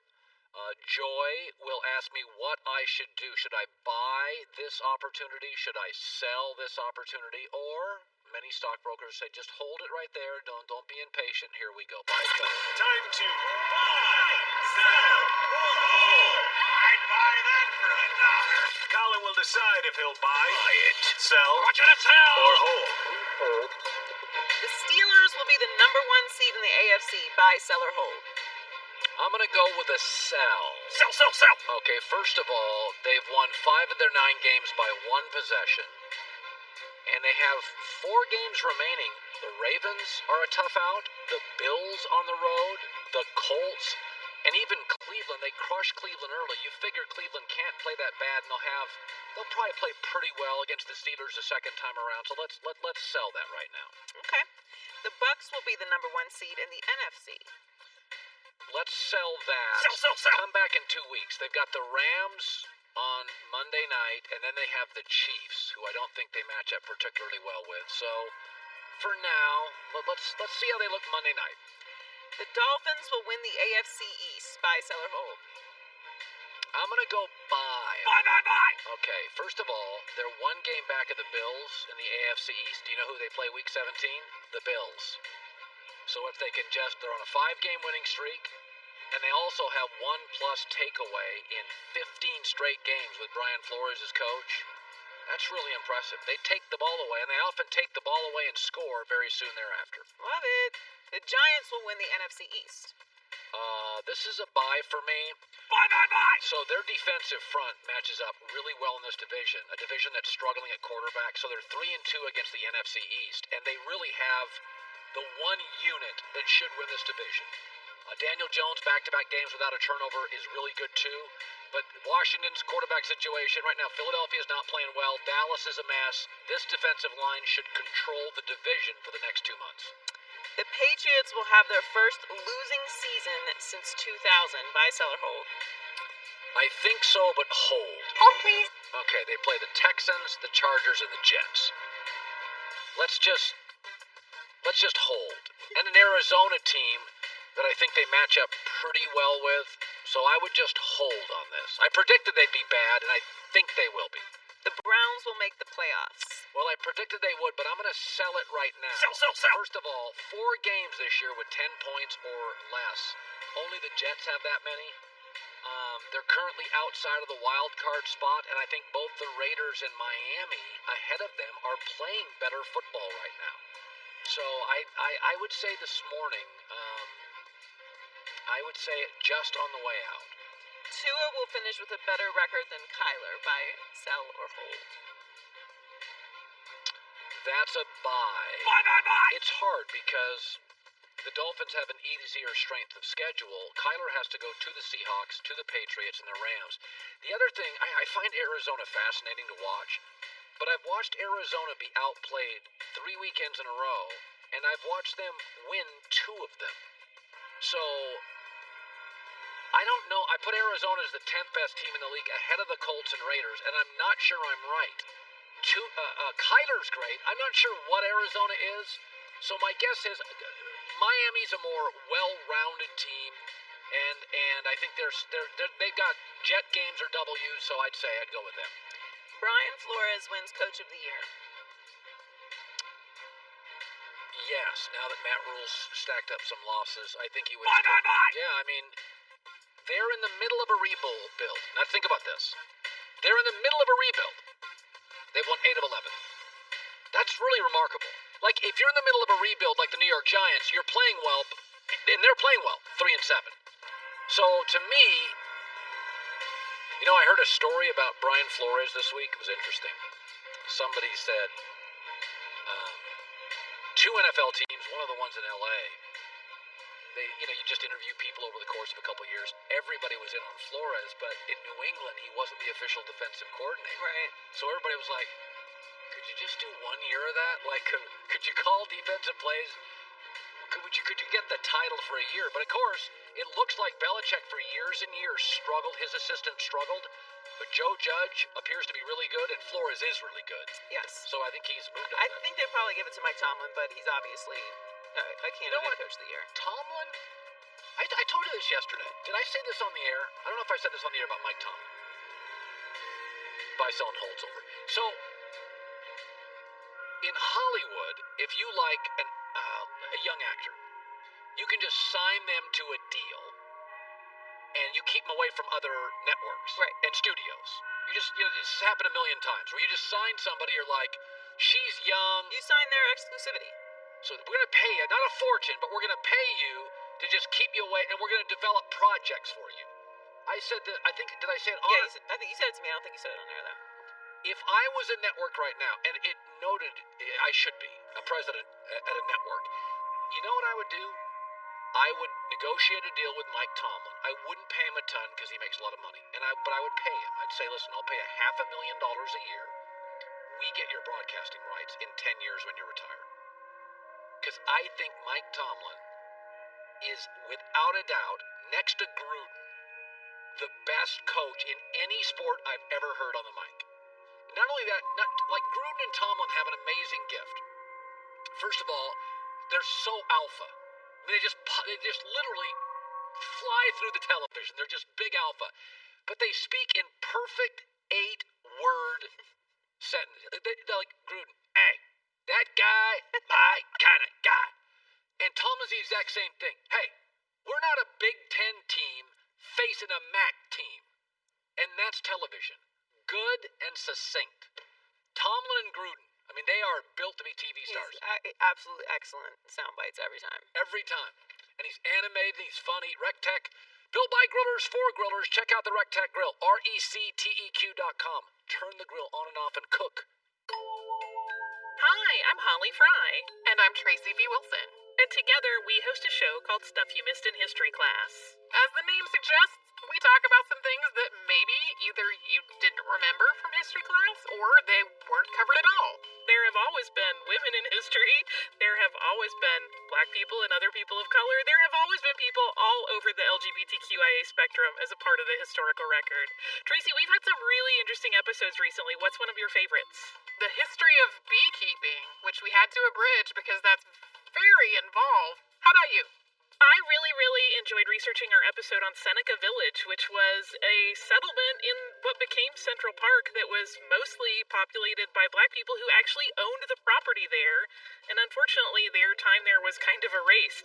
So if this kind of material sounds good to you, come listen to the show. We have new episodes on Mondays and Wednesdays, and then a behind-the-scenes minisode on Friday, and a bonus classic episode from the archive on Saturday. You can find us on the iHeartRadio app, at Apple Podcasts, or wherever it is you listen.